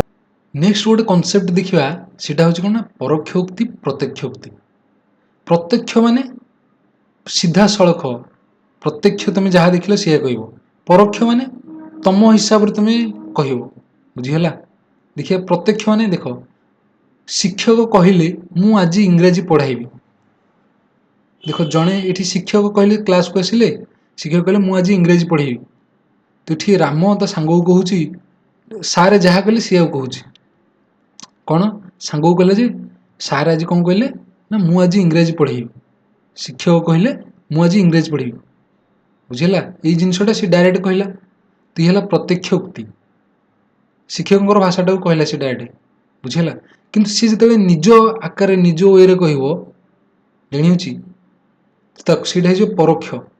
ଶିକ୍ଷକ କ'ଣ କହିଥିଲେ ସିଏ ଡାଇରେକ୍ଟ କହିବନି, ଶିକ୍ଷକ ଆଜି ଇଂରାଜୀ ପଢ଼ାଇବେ ବୋଲି କହିଲେ ବୁଝିହେଲା। ଏଠି କ'ଣ ମୁଁ ଆଜି ଇଂରାଜୀ ପଢ଼ାଇବି, ଏଇଟା ଶିକ୍ଷକ କହିଛନ୍ତି, ସିଏକୁ ଡାଇରେକ୍ଟ ରାମ କହିଥିଲା। ଏଠି କିନ୍ତୁ କ'ଣ ପରୋକ୍ଷରେ କ'ଣ ସେ ନିଜେ କହୁଛି ଯେ ଶିକ୍ଷକ ଆଜି ଇଂରାଜୀ ପଢ଼ାଇବେ ବୋଲି କହିଲେ। ଜାଣିହେଲା ପ୍ରତ୍ୟକ୍ଷ ପରୋକ୍ଷ। କୋଶ୍ଚିନ୍ ଦେଖିବା, ଶିକ୍ଷକ ଗୋବିନ୍ଦଙ୍କୁ ପଚାରିଲେ ତୁମକୁ କେତେ ବର୍ଷ, ପରୋକ୍ଷ ଉକ୍ତିରେ କ'ଣ ହବ? ଏଠି ଦେଖ ଇନଭର୍ଟେଡ୍ କମା ତ ଉଠିଯିବ। ତ ଶିକ୍ଷକ ଗୋବିନ୍ଦର ବୟସ କଥା କହିଲେ, ଏଠି ପଚାରିବା କଥା କହିଛି, ତ ଏଇଟା ହେବନି। ଗୋବିନ୍ଦର ବୟସ କେତେ ବୋଲି ଶିକ୍ଷକ ତାକୁ ପଚାରିଲେ, ଶିକ୍ଷକ ଗୋବିନ୍ଦକୁ ପଚାରିଲେ ତୁମକୁ କେତେ ବର୍ଷ, ସେମ୍ ଜିନିଷ, ତ ଅପସନ୍ ବି ହେବ। ଗୋବିନ୍ଦର ବୟସ କଥା ଶିକ୍ଷକ କହିଲେ, ଏଇଟା ଭୁଲ। ଶିକ୍ଷକ କହିଲେ ଗୋବିନ୍ଦର ବୟସ କେତେ, ଏଇଟା ଭୁଲ। ତ ଆନ୍ସର ହେଲା କି ଅପସନ୍ ବି। ନେକ୍ସଟ ଦେଖିବା, ପିଲାଟି କହିଲା ବାପା ମୋତେ ବହି ଖାତା କିଣିଦିଅ। ପିଲାଟି କହିଲା ବାପା ମୋତେ ବହି ଖାତା କିଣିଦିଅ, ଉକ୍ତି ପରିବର୍ତ୍ତନ କଲେ କ'ଣ ହେବ? ପିଲାଟି ବାପାଙ୍କୁ ବହି ଖାତା ମାଗିଲା ନା ବହି ଖାତା ଆଣିବା ପାଇଁ ପିଲାଟି ବାପାଙ୍କୁ କହିଲା? ଏଠି କିଣିଦିଅ କହିଛନ୍ତି, କିଣିଦିଅ କିଣା ହେଇନି, ବୁଝିପାରୁଛନ୍ତି? ପିଲାଟି ତା ବାପାଙ୍କୁ ବହି ଖାତା ଆଣିଦେବା ପାଇଁ ଅନୁରୋଧ କଲା, ବୁଝିହେଲା। ଏ ଜିନିଷଟା ହେଉଛି ସମ୍ପୂର୍ଣ୍ଣ ଠିକ୍ ହେଉଛି। ଏଠି ପିଲାଟି ବାପାଙ୍କୁ ବହି ଖାତା ମାଗିଲା, ଏଇଟା ଭୁଲ। ଏଠି ଗୋଟେ ଅନୁରୋଧ କରୁଛି, କିଣିଦିଅ ବାପା କିଣିଦିଅ, ବୁଝିଛ ନା ନାହିଁ? ତ ବହି ଖାତା ଆଣିବା ପାଇଁ ପିଲାଟି ବାପାଙ୍କୁ କହିଲା, ସେ କହିଲା ନାହିଁ, ସେ ଅନୁରୋଧ କରିଛି, ତ ଅପସନ୍ ସି ହେବ। ବାପାଙ୍କୁ ପିଲାଟି ବହି ଖାତା ଆଣିବାକୁ କହିଲା, ଏଇଟା ଭୁଲ। ଅପସନ୍ ସି ହେଲା ଆମର କରେକ୍ଟ ଆନ୍ସର। ନେକ୍ସଟ ଦେଖିବା, ରମେଶଙ୍କ ବିନା ଏ କାମ ହୋଇପାରିବ ନାହିଁ, ଏ ବାକ୍ୟରେ ବିନା କି ପଦ? ଦେଖ ଏ ବାକ୍ୟ ଗୋଟେ ରମେଶ କର୍ତ୍ତା ବା ବିଶେଷ୍ୟ, ବିନା ଇଏ ଗୋଟେ ଅବୟବ ପଦ, ବୁଝିହେଲା। ବିନା ଯୋଗେ ଦ୍ୱିତୀୟ ବିଭକ୍ତି ହୁଏ। ଏ କାମ ହୋଇପାରିବ ନାହିଁ, ଜାଣିହେଲା। ତ ବିନା ଏଠି କ'ଣ ଆମର ହେଇଯିବ, ବିନାଟା ହେଲା ଅବୟବ ପଦ, ଅପସନ୍ ଡି। ନେକ୍ସଟ ଦେଖିବା, ପରସ୍ପର ନିର୍ଭରଶୀଳ ଦୁଇ ବା ତତୋଧିକ ସରଳ ବାକ୍ୟର ସମାହାର ଯୋଗେ ଗଠିତ ବାକ୍ୟକୁ କି ବାକ୍ୟ କୁହାଯାଏ? ଆମେ ପଢ଼ିଥିଲେ ସରଳ, ଯୋଗୀ ଓ ଜଟିଳ। ତ ଦୁଇଟା ସରଳ ବାକ୍ୟ କିମ୍ବା ଦୁଇରୁ ଅଧିକ ହେଲେ ସରଳ ବାକ୍ୟ ମିଶିକି କ'ଣ হবে, ଯୌଗିକ, ଅପସନ୍ ଡି। ତମର ନିୟମ ମୁଁ ପାଳିପାରିବି ନାହିଁ, ଏହା କି ପ୍ରକାର ବାକ୍ୟ? ତମର ନିୟମ ମୁଁ ପାଳିପାରିବି ନାହିଁ, କି ପ୍ରକାର ବାକ୍ୟ? ନାହିଁ ଆସୁଛି, ନାସ୍ତି ସୂଚକ, ଅପସନ୍ ଡି। ନେକ୍ସଟ ଅଛି ସନ୍ଧି। ସନ୍ଧିକୁ ଆମେ କୋଶ୍ଚିନ୍ କରିବା ପୂର୍ବରୁ ତାର କିଛି ବେସିକ୍ କନସେପ୍ଟଟା ଜାଣିଯିବା। କନସେପ୍ଟଟା ଆମେ ଜାଣିଗଲେ କୋଶ୍ଚିନ୍ କରିପାରିବା ଆରାମସେ, ଯେକୌଣସି କୋଶ୍ଚିନ୍ ଆସିଲେ ବି କରିପାରିବା, ବୁଝିହେଲା ନାହିଁ? ଆମେ 4-5ଟା କୋଶ୍ଚିନ୍ କରୁଛେ ନା, ବହୁତ କୋଶ୍ଚିନ୍ କରୁଛେ କି? ଯେତିକି 10-12ଟା କୋଶ୍ଚିନ୍ କରୁଛେ, ଆମେ ଯଦି କନସେପ୍ଟ ଜାଣିଛେ ଆମେ ଯେକୌଣସି କୋଶ୍ଚିନ୍ କରିପାରିବା। ତ ଏଠି ଦେଖିବା, ସନ୍ଧିରେ ଆମେ ଜାଣିଛେ 3 ପ୍ରକାର ସନ୍ଧି, ସ୍ୱର, ବ୍ୟଞ୍ଜନ, ସ୍ୱର ଗୋଟେ, ବ୍ୟଞ୍ଜନ ଗୋଟେ, ଆଉ ଗୋଟେ ବିସର୍ଗ ଗୋଟେ, 3 ପ୍ରକାର ସନ୍ଧି, ବୁଝିହେଲା। ସ୍ୱର ସନ୍ଧି, ବ୍ୟଞ୍ଜନ ସନ୍ଧି, ବିସର୍ଗ ସନ୍ଧି। ତ ସ୍ୱର ସନ୍ଧି ଦେଖିବା ତାର କ'ଣ ରହୁଛି ନିୟମ। ସନ୍ଧି କହିଲେ କ'ଣ? ସନ୍ଧି କହିଲେ ଆମେ ଯୋଡ଼ିବା ବା ମିଶାଇବା, ସନ୍ଧି ବିଚ୍ଛେଦ କହିଲେ ଅଲଗା କରିବା, ବୁଝିହେଲା। ତ ସନ୍ଧି କହିଲେ ଆମେ ଯୋଡ଼ିବା ମିଶାଇବା, ତ ମିଶାଇବାଟା ଗୋଟେ ନିୟମ ଆକାରରେ ହେବା ଦରକାର। ସ୍ୱର ସନ୍ଧିର ନିୟମ ଗୁଡ଼ିକ ଦେଖିବା। ସ୍ୱର ସନ୍ଧି କହିଲେ ମାନେ ସ୍ୱର ବର୍ଣ୍ଣର ମିଶ୍ରଣକୁ ଦେଖିବା, ବୁଝିହେଉଛି ନା ନାହିଁ? ସେ କେମିତି ସ୍ୱର ବର୍ଣ୍ଣକୁ ମିଶାଇକି ଆମେ କେଉଁଟା ହେଉଛି, 2ଟା ସ୍ୱର ବର୍ଣ୍ଣ ମିଶିଲେ କ'ଣ ହେଉଛି। ଏଠି ଦେଖିବା, ଅ କିମ୍ବା ଆ ସହିତ ଅ କିମ୍ବା ଆ ମିଶିଲେ ସେଇଟା ଆରେ କନଭର୍ଟ ହେବ। ଏଠି ଦେଖ ଲେଖା ହେଇଛି ଗୋଟେ ସୂତ୍ର, ଏଇଟା 4ଟା ସୂତ୍ର ଭିତରେ ଅଛି। କ'ଣ ନା ଅ ସହିତ ଅ ମିଶିବ ଯଦି ସେଇଟା ଆରେ ହେବ, ବୁଝିହେଲା। ଆ ସହିତ ଯଦି ବି ଅ ମିଶିବ ସିଏ ମଧ୍ୟ ଆରେ ହେବ। ଅ ସହିତ ମଧ୍ୟ ଆ ମିଶିଲା ସିଏ ଆରେ କନଭର୍ଟ ହେବ। ଆ ସହିତ ମଧ୍ୟ ଆ ମିଶିଲେ ସେଇଟା ମଧ୍ୟ ଆରେ କନଭର୍ଟ ହେଇଗଲା। ସନ୍ଧିର ନିୟମ, ସ୍ୱର ସନ୍ଧିର ନିୟମ। ତ ପ୍ରଥମ ନିୟମରେ 4ଟା ନିୟମ ଅଛି, ଜାଣିପାରିଲା ନାହିଁ? ସେମିତି ମଧ୍ୟ ସେକେଣ୍ଡ ନିୟମରେ। ତ ଯେତେବେଳେ ପ୍ରଥମ 2ଟାକୁ ନିଆହେବ, ବୁଝିହେଲା, ଯେତେବେଳେ ପାଖାପାଖି 2ଟା ଅ ଆ ଆଙ୍କ ଭିତରେ କିଏ ନା ସେକେଣ୍ଡଟା ବାହାରିବ ମିଶିଲେ, ତ ଆ କ'ଣ ହେବ ଏଠି ନା ଆ ହେବ। ସେମିତି ହସେଇ ଦୀର୍ଘଇରେ ଏଇଟା ଦୀର୍ଘଇ ହେବ, ହସ ଦୁଘଉ ସେମିତି ମିଶିଲା ବେଳେ ଦୀର୍ଘଉ ହେବ, ବୁଝିହେଲା। ତ ଜାଣିହେଲା ପ୍ରଥମ ଏଥିରେ କେତେ 12ଟା ନିୟମ ରହୁଛି, କିନ୍ତୁ ଆମେ ସିମ୍ପଲି ଜାଣିହେଲା ନା ନାହିଁ ଏତିକି। ନେକ୍ସଟ ଦେଖିବା, ଗୋଟେ ଅର୍ଡ଼ରରେ ଦେଖିବା, ଗୋଟେ ସିକ୍ୱେନ୍ସରେ ଅ ଆ ସହିତ ଫରୱାର୍ଡ଼ ଆମେ ଦେଖୁଛେ ଆଗକୁ ସିଧା ପୁରା।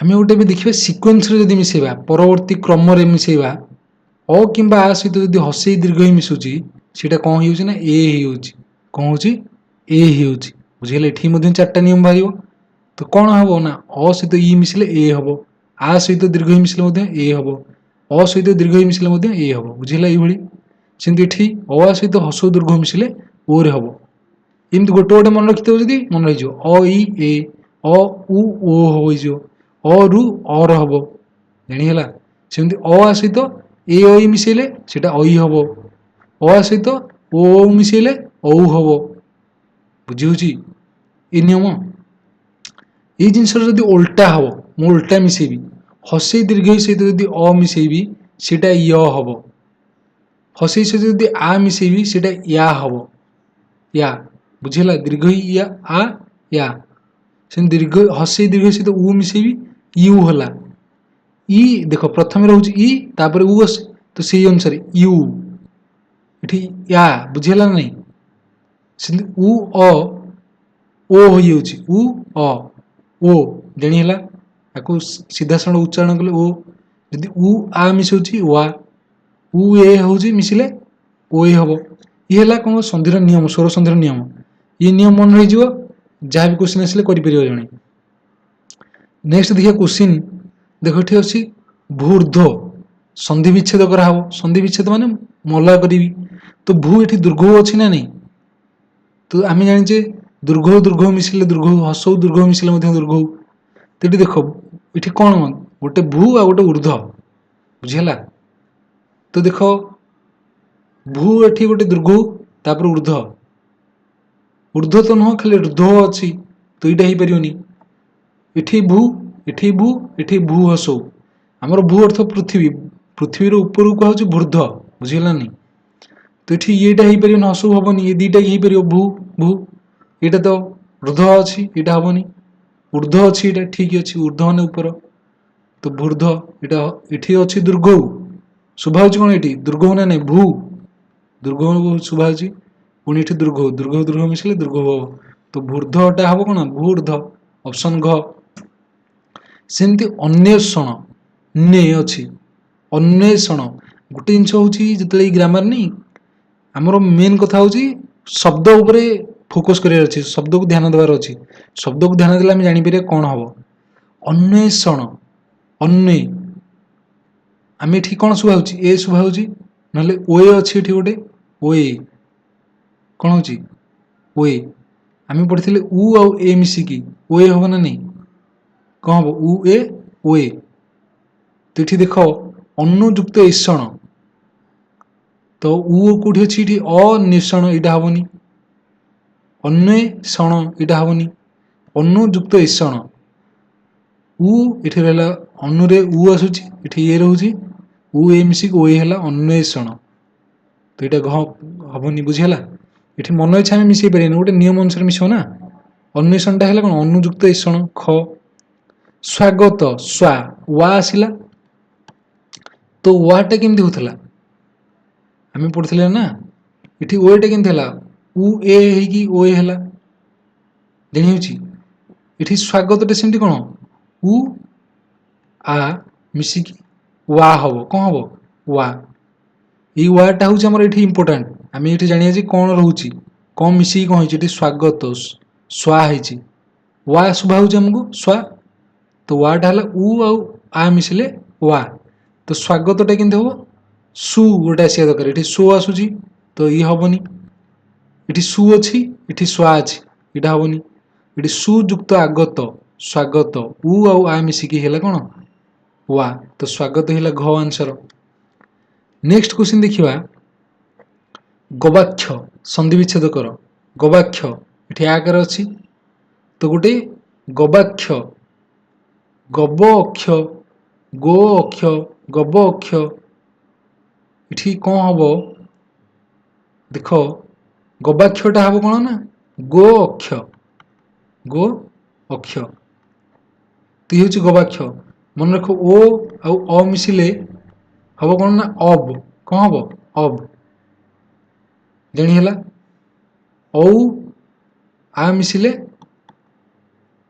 औ मिसिले ଆବ୍। ଏମିତି କେତେଟା ଆଉ ଅଛି ବୁଝିହେଲା। ଓ ଅ ମିଶିଲେ ଅବ୍ ହବ। ତ ଏଠି ଗବାକ୍ଷଟା ଗୋ ଅକ୍ଷ, ଓ ଅ ମିଶିଲା ଅବ୍ ହେଲା ଗବ୍, ତ ଅକ୍ଷ ଗବାକ୍ଷ ହଉଛି। ଜାଣିହେଲା ନା ନାଇଁ? ତ ଗବାକ୍ଷ ଜାଣିହେଲା। ଗୋ ଅକ୍ଷ ହବ ଆନ୍ସର କ, ଖ ହବନି କି ଗ ହବନି। ସେମିତି ବାଗାଡମ୍ବର ସନ୍ଧି ବିଚ୍ଛେଦ କଲେ କଣ ହବ? ବାଗାଡମ୍ବର, ବାଗା ଦେଖିବା ଅପସନ ବାଗ୍ ଆଡମ୍ବର, ବା ଗାଡମ୍ବର, ଏଇଟା ତ ଭୁଲ ସମ୍ପୂର୍ଣ୍ଣ। ବାକ୍ ଯୁକ୍ତ ଆଡମ୍ବର, ବାଗାଡ ଅମ୍ବର। ଏଠି ଦେଖ ଯଦି ଲାଷ୍ଟକୁ ଅଶୁଭା ହଉଛି, ଏଠି ଅଶୁଭା ହଉଛି ମିଶିକି ଆ ହେଇଥାନ୍ତା, ବାଗା ଡାମ୍ବର ହେଇଥାନ୍ତା, ଏଇଟା ହେଇପାରିବନି। ଏଠି ଅ ଅଛି, ଏଠି ଆ ଅଛି, ବାଗା ଡମ୍ବର ଏଇଟା ହେଇପାରିବ, ମାନେ ଲାଗୁଛି ଆମକୁ ସନ୍ଧି ଅନୁସାରେ ଏଇଟା ହେଇପାରିବ, କିନ୍ତୁ ସେମିତି କିଛି ନିୟମ ନାହିଁ। ଗ ହବ, ବୁଝିହଉନି? ତାର ଶୁଦ୍ଧଟା କଣ ନା ବାକ୍ ଯୁକ୍ତ ଆଡମ୍ବର। ବୁଝିଗଲା? ବାକ୍ ଅର୍ଥ କଣ? କଥା। ବାକ୍ ଅର୍ଥ କଥା ନୁହଁ।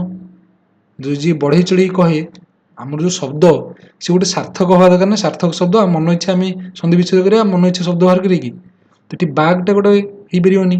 ତ ବାକ୍ ହେଲା କଥା, ବଚନ। ବୁଝିହଉଛି? ବାକ୍ ଆଡମ୍ବର, ବାଗାଡମ୍ବର ହଉଛି ଯେତେବେଳେ କୌଣସି ବ୍ୟଞ୍ଜନ ସହିତ ସ୍ୱର ବର୍ଣ୍ଣ ମିଶିବ। ଜାଣିହଉଛି? ଗୋଟେ ନିୟମ ଅଛି, ବ୍ୟଞ୍ଜନ ସହିତ ସ୍ୱରବର୍ଣ୍ଣ ମିଶିଲା, ସ୍ୱରବର୍ଣ୍ଣ କିମ୍ବା ଜ ର ଳ ବ ହ ଏମିତି କିଛି ଅଛି, କିମ୍ବା କୌଣସି କଚଟ ତପଜ ବର୍ଗ ତାର ତୃତୀୟ କିମ୍ବା ଚତୁର୍ଥ ବର୍ଣ୍ଣ ମିଶିଲେ, ସେଠି ସଦାବେଳେ ସେ ଯୋଉ ବ୍ୟଞ୍ଜନଟା ରହିଛି ସେ ତାରି ବର୍ଗର ତୃତୀୟ ବର୍ଣ୍ଣରେ ପରିଣତ ହେଇଯିବ। କୋଉଥିରେ ପରିଣତ ହବ? ତୃତୀୟ ବର୍ଣ୍ଣରେ। ଏଠି ଦେଖ ବାକ୍ ଯୁକ୍ତ ଆଡମ୍ବର, ଏଠି କ ଅଛି, କଚଟ ତପମୀ ପଡିଛି ନା ନାଇଁ? କ ବର୍ଗର ପ୍ରଥମ ବର୍ଣ୍ଣ କିଏ? କ, ତାପରେ ଖ, ତାପରେ ଗ, ତୃତୀୟ ବର୍ଣ୍ଣ କିଏ? ଗ ହେଇଯାଉଛି। ତୃତୀୟ ବର୍ଣ୍ଣରେ ଗ ରେ ପରିଣତ ହେଇଯିବ, କ ଟା ଗ ହେଇଯିବ, ଗ ଆଉ ଆ ମିଶି ଗା ହେଇଯିବ, ବାଗାଣ୍ଡବର ହେଇଗଲା। ଜାଣିହେଲା? ଖ ହେଇଯିବ ଆନ୍ସର। ସେମିତି ନୟନ, ଏଠି କଣ ଅଛି? ନୟନ। ଆଉ ଗୋଟେ ଏଠି ନୟନ କୁ ଜାଣିବା ପୂର୍ବରୁ ଗୋଟେ ଅଛି ନିୟମ, ଏ ଯୁକ୍ତ ଅ, ଏ ଯୁକ୍ତ ଅ, ତ ଏଇଟା ହଉଛି କଣ ନା ଅୟ। କଣ? ଅୟ। ଏ ଆଉ ଅ ମିଶିଲେ ଅୟ, ଅଇ ଅ ମିଶିଲେ କଣ? ଆୟ। ବୁଝିହେଲା? ଅୟ ଆୟ। ତ ନୟନ ଟା କଣ ନା ଏ ହବା ଦରକାର। ଏ କୋଉଠି ଅଛି କି? ନୟ ଅନ୍ନ, ଏମିତି ଅଛି ନୟ ଅନ୍ନ, ନ ଅନ୍ନ, ନେ ଅନ୍ନ। ଏଠି ନେ ଅଛି, ଏ ଆସୁଛି, ଏଠି ଏ ଶୁଭା ହେଲା ଅନ୍ନ, ଏ ଆଉ ଅ ମିଶିକି ହେଇଯିବ କଣ ନା ଅୟ, ନୟନ। ବୁଝିହେଲା ଏଇ ଜିନିଷଟା? ନେ ଅନ ନୟନ। ତାପରେ ପବନ ଅଛି, ଅବ ଆସୁଛି, ଆମେ ପଢିଥିଲେ ଓ ଅ ମିଶିଲେ ଅବ ଆସିବ ନା ନାଇଁ? ଅବ। ତ ପୋ ଅନ ପବନ ହବ। ବୁଝିହେଲା? ଏଇ ଜିନିଷ ପୁରା ଟିକେ ଟିକେ ମନେ ରଖିଲେ, ଜିନିଷଟା ଜାଣିଥିଲେ ଜାଣିପାରିବା, ଆରାମସେ କରିପାରିବା। ପବ ଯୁକ୍ତ ଅନ୍ନ ଏଇଟା ହବନି, ପବ ଅନ୍ନ ଏଇଟା ହବନି, ପୁ ଅନ୍ନ ହବନି। ବୁଝିହେଲା? ପୋ ଅନ୍ନ ପବନ, ଗ ଆନ୍ସର। ନେକ୍ସଟ ଦେଖିବା ବ୍ୟଞ୍ଜନ ସନ୍ଧି। ବ୍ୟଞ୍ଜନ ସନ୍ଧିର ନିୟମ। ବ୍ୟଞ୍ଜନ ସନ୍ଧିର ଆମେ ସ୍ୱର ସନ୍ଧିରେ ମାନେ ସ୍ୱର ବର୍ଣ୍ଣ ମିଶିଥିଲା, ବ୍ୟଞ୍ଜନ ସନ୍ଧିରେ ବ୍ୟଞ୍ଜନ ବର୍ଣ୍ଣ ମିଶିବ। ତ ଦେଖିବା ବ୍ୟଞ୍ଜନ ବର୍ଣ୍ଣକୁ କେମିତି ମିଶିଆ ଯାଉଛି। ଯଦି ତ ଦ କୁ ଚ ଛ ସହିତ ମିଶେଇବି, ଏଠୁ ଚାରିଟା ହେଇପାରିବ ନା ନାଇଁ? ଚାରିଟା ଫର୍ମ, ତ ସହିତ ଚ, ଚ ସହିତ ଛ, ଦ ସହିତ ଚ କିମ୍ବା ଦ ସହିତ ଛ। ତ ଦ ସହିତ ଚ ଛ ମିଶିଲେ ଯଦି ସେଟା ଚ ରେ ପରିଣତ ହବ। କୋଉଟା? ତ ଦ ଟା ଚ ରେ ପରିଣତ ହେଇକି ଏଠି ଯୋଉ ଆରଟା କରିଛି କଣ ପାଇଁ ନା, ଏଇଟା ତ ଦ ଜାଗାରେ ଚ ରିପ୍ଲେସ କରିଦବ। ତ ଚ ଟା ଇ ଚ ଛ ମିଶିକି ଦ୍ୱିତୀୟ ଚ କିମ୍ବା ଦ୍ୱିତୀୟ ଛ ରେ ପରିଣତ ହବ। ବୁଝିଗଲା? ଜାଣି ହଉଛି? ସେମିତି ତ ଦ ସହିତ ଜ ଝ ମିଶିଲେ ତ ଦ ଜାଗାରେ ଜ ଆସିଯିବ, ଜ ପୁଣି ଜ ମିଶିକି ଜ ହେଇଯିବ, ଏମିତି ଜ। ଜାଣିହେଲା? ସେମିତି ଏଇଟା ତ ଦ ସହିତ ଡ ଆସିକି ଏଠି ତ ଦ ଜାଗାରେ ଡ ହେଇଯିବ, ଉଡ୍ଡୀନ, ଡ ତଳେ ଡ ଆସିଯିବ। ଜାଣିହେଲା? ଗୋଟେ ଶବ୍ଦ ଅଛି ଉଡ୍ଡୀନ। ସେମିତି ତ ଦ ସହିତ ହ ମିଶିବ ଯଦି ସେଟା ଅବ୍ଦରେ ପରିଣତ ହବ। କଣ ହବ? ଅବ୍ଦ। ଜାଣିହେଲା? ତ ଦ ସହିତ ଯଦି ଲ ମିଶିବ, ଲ ରେ ପରିଣତ ହବ। ଏଠି ଯୋଉ ଲେଖା ହେଇଛି କୋଉଠି ନା ପରପଦରେ ଯୋଗ ହବ। ଯୋଉଟା ଏଠି ଯାହା ବାହାରୁଛି ସେଟା ପରପଦରେ ଯୋଗ ହବ। ଇଏ ମନେ ରହିବ ନା ନାଇଁ? ତ ଦ ସହିତ ଏଠି କମନ ରହିଛି ତ ଦ ନା ନାଇଁ? च छ मिसिला बेले च होउची सेटा परपदरे जोग होउची ज झ होइकी ज होउची परपदरे ज झ जहा थिबो ता सहित मिसी जिवो ड थिबो जदि ड सहित मिसिबो जणिला ह थिले अब्द होई जिवो ल थिले ल होइकी मिसिबो ल होई जिवो ल तळे ल फळा होई जिवो जानि ହେଲା त द सहित जदि स रहउची सेटा छ रे परिणत हबो कोथरे परिणत हबो छ ई गोटे मन रखियार अछि त द पर जदि स रहिला सेटा द्वितीय छ रे परिणत होउची सेंति द ध गोटे द ध सहित जदि क ख प फ स रहिला सेटा त रे परिणत हबो कोथरे परिणत हबो द ध टा त रे परिणत हिजो देखिया क्वेश्चन कले हम जानि परिया एटा सेंति जदि स सहित त मिसुची सेटा ट कोन तटा एठी तटा सहित आर रहिची तटा ट रे परिणत हिजो स युक्त ट षष्ठ गोटे जो रहउची हमर स षष्ठ अष्टमी एणी होची स युक्त थ ठ रे हिटा हिजो थटा ठ तो षष्ठ तो सेटा केंति हुए ना सस युक्त थ एटा हिजो षष्ठ जानि हला एमती व्यंजन संधि ये तार नियम आउ किछि भी नियम अछि आमे क्वेश्चन सहित जानिबा इठी आउ किछि नियम अछि देखिया सम आउ परि इ हला कोन हमर प्रत्यय सम परि सम धातु कोन एटा संस्कृत उपसर्ग बुझिला एटा सम परि हला कोन उपसर्ग तो क्रू धातु सहित जतले मिसिबे सेटा स टा परवर्ण रे जोग हबो स टा कोन परवर्ण रे जोग हबो बुझिला ना जतले सम आउ परि जतले आसीबे ता सहित यदि क्रू धातु वाला क्रुदंत शब्द माने क्रू धातु सहित शब्द किछि थिबो तो सेठी स जोग हबो परवर्ण रे संस्कार संस्कृति एणी होची सेटा संयुक्त कृति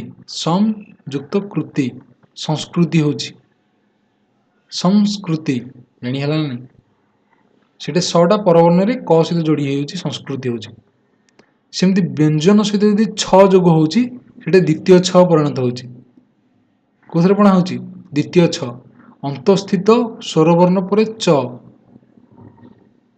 एटा देखिए क्वेश्चन कले को जानि परिया तो व्यंजन सहित छ मिसिले छ रे परिणत हबो तापर दिया मोर केस गोटे मोर तीनटा केस इटी देखिया म सहित जदि अवर्गीय व्यंजन मिसुची वर्गीय गोटे अवर्गीय गोटे कचट तप जानिची वर्ग सी जेतले म सहित अवर्गीय व्यंजन माने मिसंती सेटा अनुसार परिणत होची कोन हेची अनुसार लागिवो सेनि म सहित जदि व्यंजन मिसुची सेटा अनुसार हबो किंबा व्यंजन वर्गर पंचम वर्ण हबो एटा व्यंजन के म वर्गर पंचवर्ण के म कचट तप प वर्गर पंचवर्ण के प फ ब भ म मटा होची पंचम जानि हला ना मटा हला कोन पंचम तो व्यंजन वर्ण सहित मटा जतले व्यंजन सहित मिसिबो से अनुसार हेई पारे नहले व्यंजन वर्गर पंचम वर्ण हबो जानि हला ना जो व्यंजन सहित मिसिबो यदि प वर्ग सहित मिसिला प र पंचम म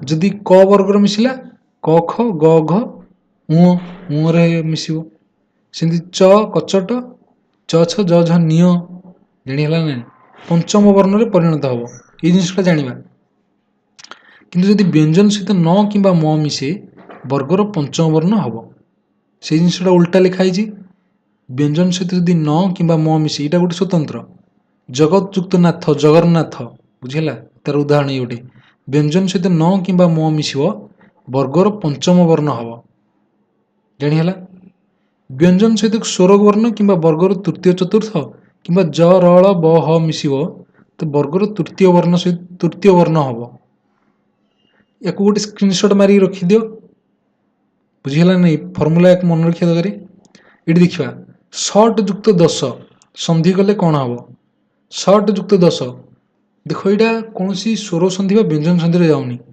एटा होची कोन हमर गोटे एक्सेप्शनल रहउची केतेटा तो शॉर्ट युक्त 10 ये होची 16 शॉर्ट कले 6 युक्त 10 16 तो 16 होची हमर कोन 16 एठी बृहत्पति बृहत युक्त पति बृहस्पति बृहत युक्त पति बृहस्पति कोन बृहस्पति बृहस्पति कोटी बृहस्पति घ बुझिला ତ ଆନ୍ସର ହେଲା କି ଅପସନ୍ ଜାଣିହେଲା। ଜଗଦୀଶ୍ୱର, ଜଗତ ଯୁକ୍ତ ଈଶ୍ୱର, ଜଗଦୀଶ୍ୱର। ଦେଖିବା ଜଗତ ଯୁକ୍ତ ଈଶ୍ୱର, ଦେଖ ଯଦି ଆମେ ଜାଣିନେ ଆମେ ଅପସନ୍ରୁ ଏଲିମିନେଟ୍ କରିବା। ଜଗଦୀଶ୍ୱର, ଏଇ ଶବ୍ଦଟା କ'ଣ ଜଗତ, ଏଠି ଜଗ ଅଛି, ଜଗ ଗୋଟେ ଶବ୍ଦ ହେଇପାରିବ କି କ'ଣ? ତ ଏଇଟା ହେଇପାରିବନି। ଦୀଶ୍ୱର ଗୋଟେ ଅଛି କ'ଣ, ଇଏ ମନ ଇଚ୍ଛା ଶବ୍ଦ ନେଇପାରିବାନି। ଗୋଟେ ଜଗତ, ଏଠି ଗୋଟେ ଈଶ୍ୱର ଅର୍ଥ ଭଗବାନ, ଜଗତ କହିଲେ ଦୁନିଆ, ଜାଣିହେଲା ଶବ୍ଦ ହଉଥିବା ଦରକାର। ତ କ ହେଲା ଜଗତ ଯୁକ୍ତ ଈଶ୍ୱର, ଜଗଦୀଶ୍ୱର। ଏଠି ଜଗତ, ଜଗତ ଯୁକ୍ତ ଈଶ୍ୱର ଏଇଟା ନୁହଁ, ଜଗ ଈଶ୍ୱର ଏଇଟା ନୁହଁ।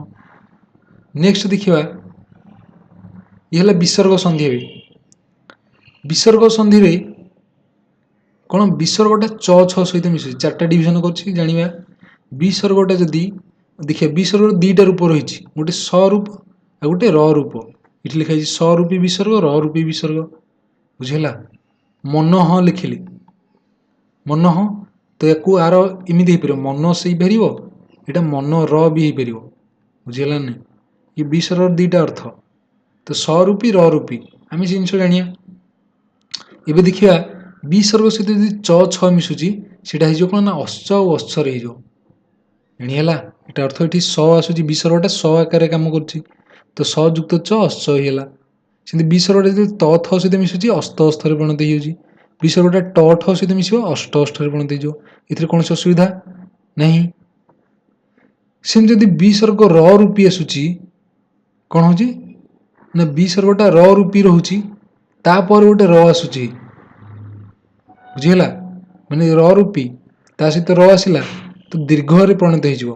ଯଦି ଏଇ ଯୋଉ ବିସର୍ଗଟା ର ରୂପୀ ଥିବ, ତାପରେ ର ଆସିବ, ଯଦି କୌଣସି ହର୍ଷଇକାର ଥିବ ଦୀର୍ଘଇକାର ହେଇଯିବ, ହର୍ଷଉକାର ଥିବ ଦୀର୍ଘଉକାର ହେଇଯିବ, ସେଟା ଦୀର୍ଘରେ ପରିଣତ ହବ।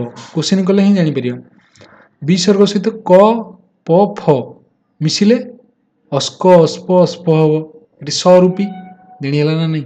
ବିସର୍ଗ ସହିତ କ ପ ଫ ମିଶିଲେ କ'ଣ ହବ, ଅସ୍କ ଅସ୍ପ। ତାପରେ ଗୋଟେ ନିୟମ ଅଛି, ବିସର୍ଗଟା ଯେତେବେଳେ ଅ କୁ ଛାଡ଼ିକି ଅନ୍ୟ ସ୍ୱରବର୍ଣ୍ଣ ସହିତ ମିଶୁଛି, ଅନ୍ୟ ସ୍ୱରବର୍ଣ୍ଣ ସହିତ ମିଶିବ କିନ୍ତୁ ଅ କୁ ଛାଡ଼ି ଦେଇକି, ତ ସେଇଟା କ'ଣ ହବ, ବିସର୍ଗଟା ଲୋପ ପାଇଯିବ, ଜାଣିହେଲା। ତାପରେ ଦେଖିବା ବିସର୍ଗ ସ ରୂପୀ ଗୋଟେ ର ରୂପୀ, এই ଦୁଇଟା କେସ୍ ଗୋଟିଏ ଏଠି ରଖିଛି। କ'ଣ ନା ଯେତେବେଳେ ବିସର୍ଗ ସ ରୂପୀଟା ଅ ସହିତ ମିଶିବ କିମ୍ବା ବର୍ଗର ତୃତୀୟ ଚତୁର୍ଥ ପଞ୍ଚମ ବର୍ଣ୍ଣ ସହିତ ମିଶିବ, କଚଟ ତପ ସିଏ ବର୍ଗର ଯେଉଁ ରହିଛି ତୃତୀୟ ଚତୁର୍ଥ ପଞ୍ଚମ ବର୍ଣ୍ଣ କିମ୍ବା ଜ ର ଳ ବ ହ ତା ସହିତ ମିଶିବ, ସେଠି ଓରେ ପରିଣତ ହବ, ବୁଝିହେଲା। ଏଠି ଗୋଟେ କହିବି ମନଃ ଯୁକ୍ତ ରଥ, ତ ଏଇଟା ହେଇଯିବ କ'ଣ ମନସ, ତ ଏଠି ଏଇଟା ସ ରୂପୀ, ତ ଏଇଟା ହେଇଯିବ ମନୋରଥ। କ'ଣ ହବ ଏଇଟା ନା ମନୋରଥ, ଓରେ ପରିଣତ ହେଲା ନା ନାହିଁ।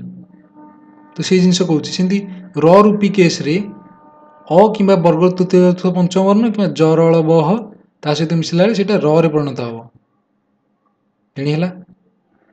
ଦେଖିବା କୋଶ୍ଚିନ୍ ଦେଖିବା, ମନଃ ଯୁକ୍ତ କାମନା, କ'ଣ ଅଛି ମନଃ ଯୁକ୍ତ କାମନା। ଏଠି ଆମର କ'ଣ ଅଛି, ବର୍ଗର ଏଠି ନ ମନସ, ଏଇଟା କ'ଣ ମନସ, ଏଇଟା ଆମେ ପଢ଼ିଥିଲେ କ ପ ଫ ତା ସହିତ ମିଶିଲେ ଅସ୍କ ଅସ୍କ ଅସ୍ପ ଏଇଗୁଡ଼ା ସେଇଥିରେ ପରିଣତ ହବ। ତ ଏଠି ସ ଆଉ କ ମିଶିକି କ'ଣ ହେଇଯିବ, ମନସ୍କାମନା। କ'ଣ ହେଇଯିବ, ମନସ୍କାମନା। ସନ୍ଧି କଲେ କ'ଣ ହବ ନା ମନସ୍କାମନା, ଆନ୍ସର ଗ ହବ, ମନୋକାମନା ହବନି, ଇଏ ମଧ୍ୟ ହବନି, ମନସ୍କାମନା ହବନି, ତ ଆନ୍ସର ଗ।